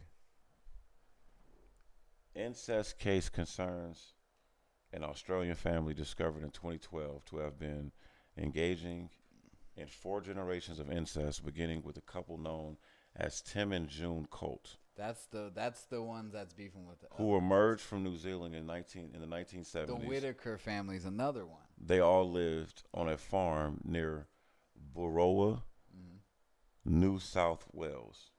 Nigga, the Whitaker family. The Whitaker family, and the other one is called the Colt family. Colt family, yeah. So first off, we don't discriminate over here. Shout out to the Whitakers and the Colts. Shout out to Australia and New Zealand. Do you see, dog? That's why you can't do this. He again visited the Whitaker family in 2020 to record a video They made a documentary. that gained more dislikes than likes, but it became viral with more than 25 million views. The documentary depicts the horrors of inbreeding. Dog. Hey, fam. So what, did they just set out to do this? Dog. Or did it just happen and then they realized, like, we can get popping off this? Nah, not even that they could get popping off it. It's they just. It was something that blew up into something they just never knew it would have. Something that blew up.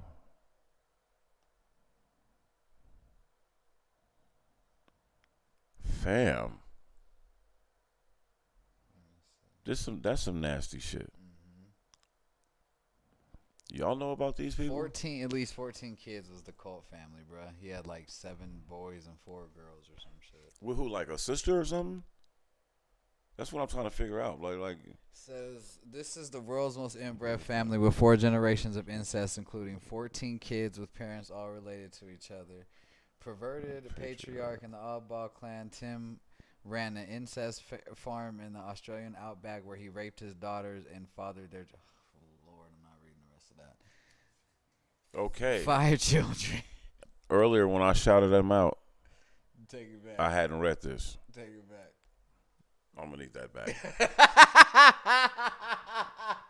I'm gonna need that back, fam. You got to run that back. We don't get none of that shit, bro. Damn, bro, because they didn't. Oh my gosh, bro, that's nasty. That's foul. Foulery. Nigga, Black China do what? She's suing the Kardashians. Yeah. I think I heard something about that.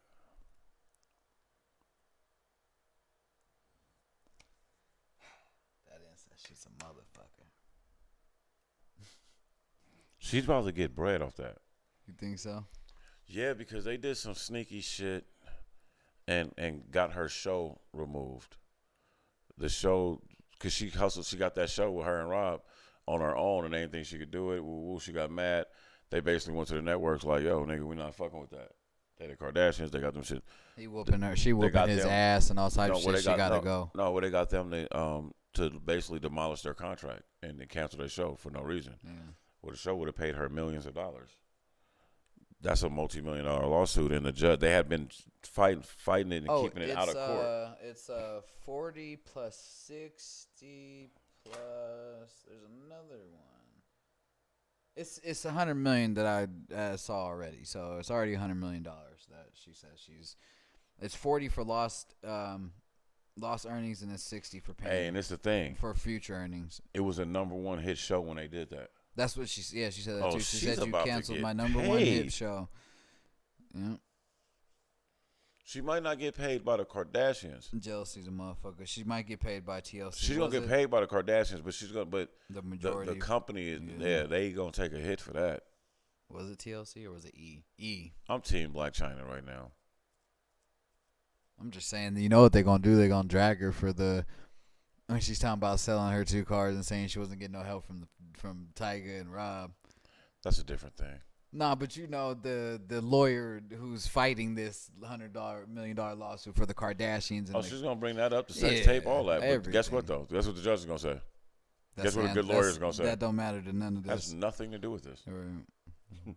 Run that check, my nigga. Run the 100. Run that check, and Rob, guess what? You probably won't have to pay child support no more, my nigga. With this $100 million she about to get. I don't think he does because of how much he pays in He pays. You think so? Yeah, I just seen. I remember we talked about it. But how do you no? Because he has her most of the week. That was the finesse about it. Oh, slap That's just her having some bomb and finessing that nigga. Ain't no fucking way. Yeah. Bitch, if I'm taking the kids 6 out of the 7 days, I'm not paying you. I won't ask you for nothing. And paying for complete living expenses. And paying for the school, that's $40,000. Right. See, they ain't even talking about child support. They're talking about that's school. Yeah, it's just school. Yeah, it's just the Fam, if you think I'm paying $40,000 for school, what you think child support is? 100. They be getting them, bro. And he's a Kardashian. I seen Bow Wow. I seen Bow Wow break down on the Breakfast Club, nigga, how he made his baby mama a millionaire on child support. Oh yeah. I was just like, fuck, bro. Nigga, Blake Griffin made his fucking baby mama a millionaire in the first year that he paid her child support, nigga. How'd that happen? Bro, I think he's paying her like 100 and something a month per kid. And he had 2 of them. Yeah, I know. I know. Bowles was like damn near 250. Bro, nigga, I throw up in my mouth a little bit. Pause. If you told me that in the courtroom, I don't care how much money I had, nigga, that would hurt. Fam. When you didn't do shit, like especially Blake Griffin's wife, you wasn't in the nigga, you wasn't doing nothing. She just played college ball, and it happened to be in L.A. Wasn't Bow Wow's chick some type of singer or some shit? No, she was a regular degular that he endowed with. She's an aspiring dancer. Oh god damn stripper. Now she got baby with Bow Wow and Future. I don't want to talk And about Dayton Future. hey, you know what? Shout out to her. She over here. She cold, man. You never seen her? Nah, I know it. Yeah, she cold, man. Hey, I ain't mad at her. I'm gonna Can't be mad at her at all, bro. Blake Griffin's child support because it's not even. Because I know she got Blake Griffin and Matt Leinart as her baby fathers. He made her twice a millionaire in his first year paying child support, and maybe 3 or 4 actually. She might have made $3 or $4 million for her child with Blake.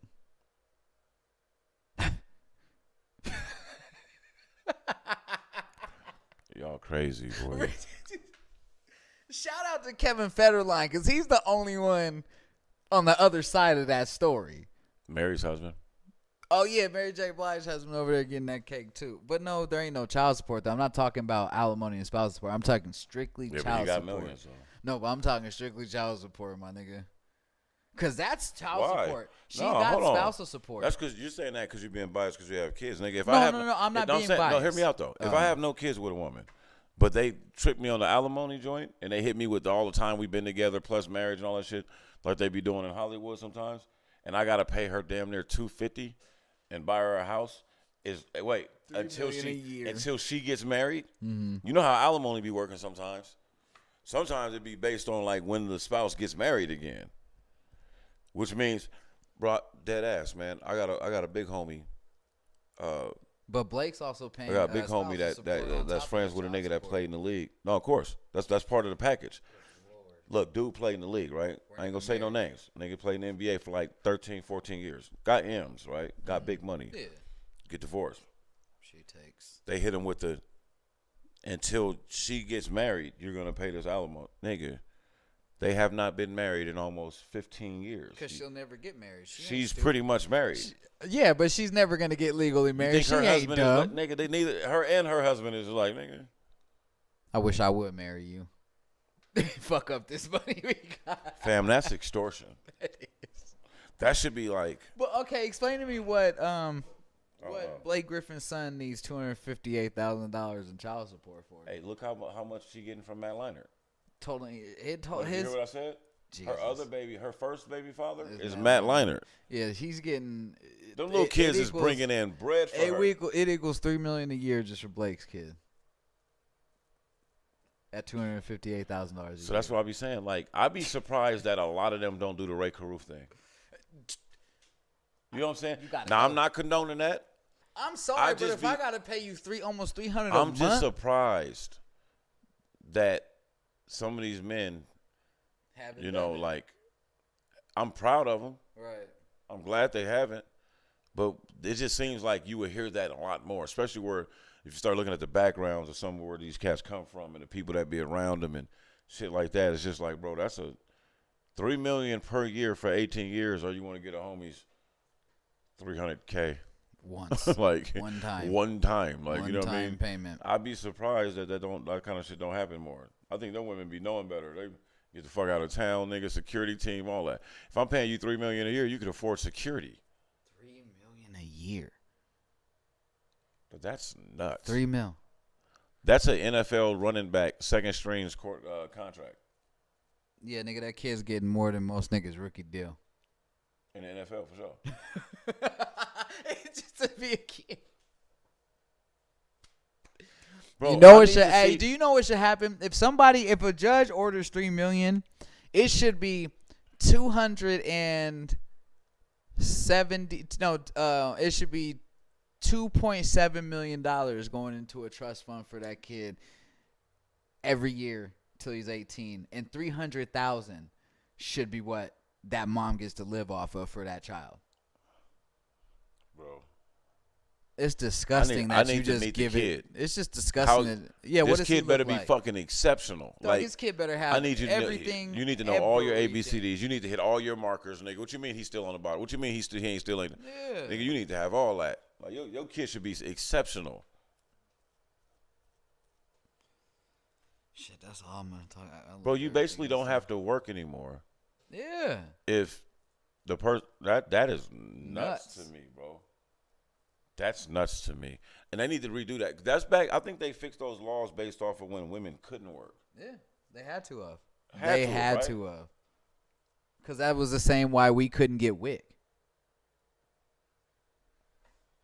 This nigga Donald Trump nigga make sure that his wives don't get none of that. Yeah. He had it set up. They all got the same thing. That shit's crazy, bro. Hey, good luck to Blake Griffin, man. That's why he's still fucking playing. Bro, and that was years ago. No, that makes was sense, that bro. Was a few. That was Because like I just looked at Blake the other day and was just like, Blake, I mean, yeah.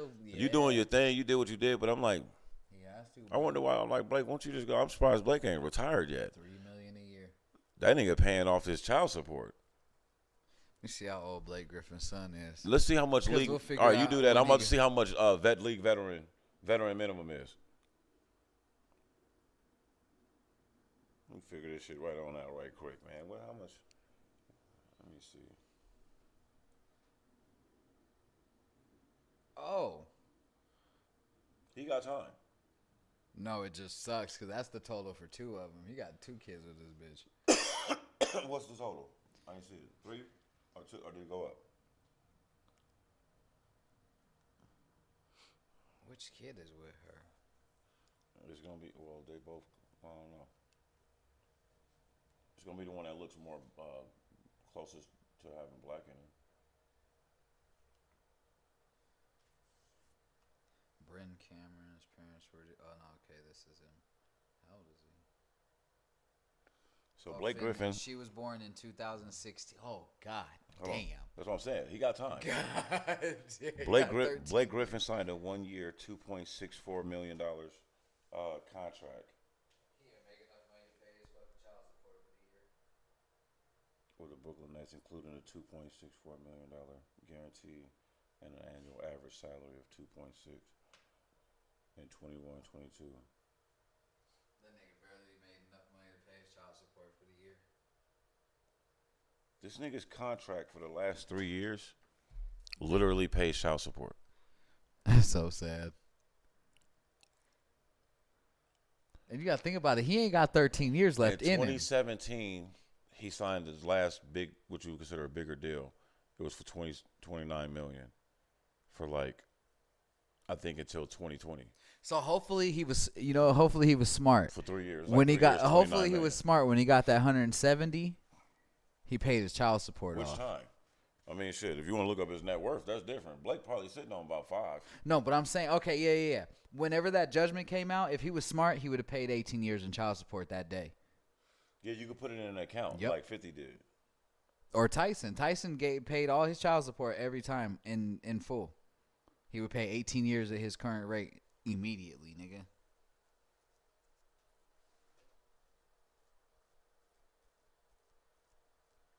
Estimated 110 mil. Yeah, if he was smart, he's paid off his child support. Cause that's what I would do at my current rate. Cool, you're clocking me at 170 million. Let me knock this out then. So my next $170 million contract, I ain't gotta See, give the you thing shit. is about that, it's like, bro, so wait. I'm rich. So does he not have custody? Like, how does that work? That's how much he's That's paying? 18 years. See, that's what I'm saying, bro. That's a $50 fucking million.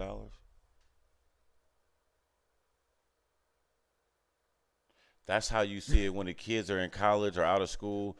The mom still got her own bread. She got her own mansion, her own shit. Like, nigga.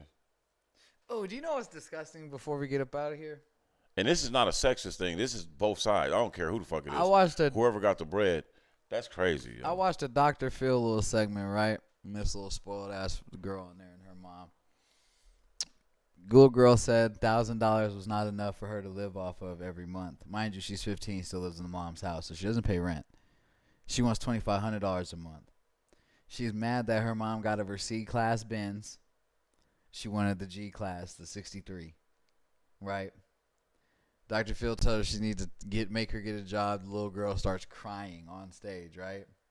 Right. So why TMZ Hollywood catch the daughter and the mom out eating somewhere, and the daughter's brand new AMG 63 big body G-Wagon.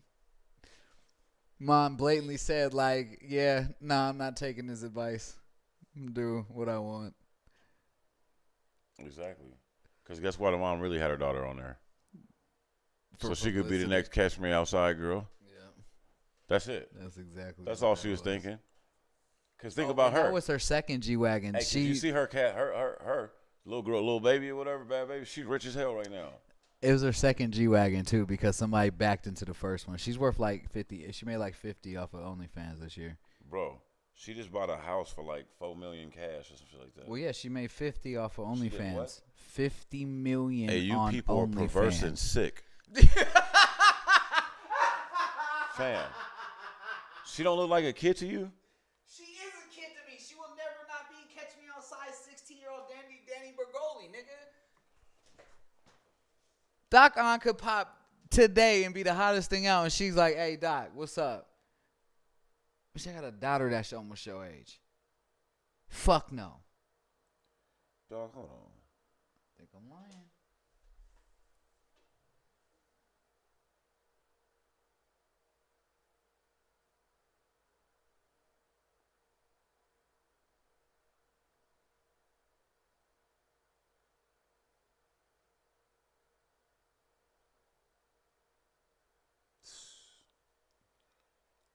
$50 million from OnlyFans page. Mm-hmm.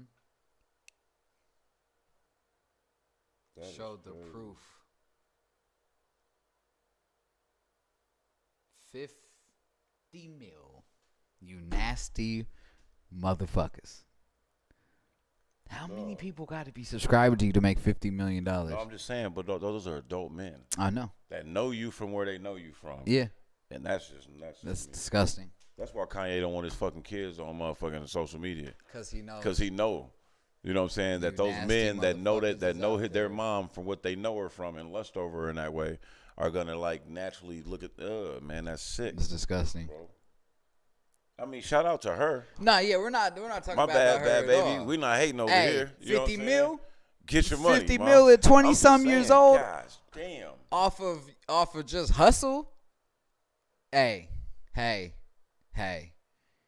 You catch me outside, how about that into $50 million? Y'all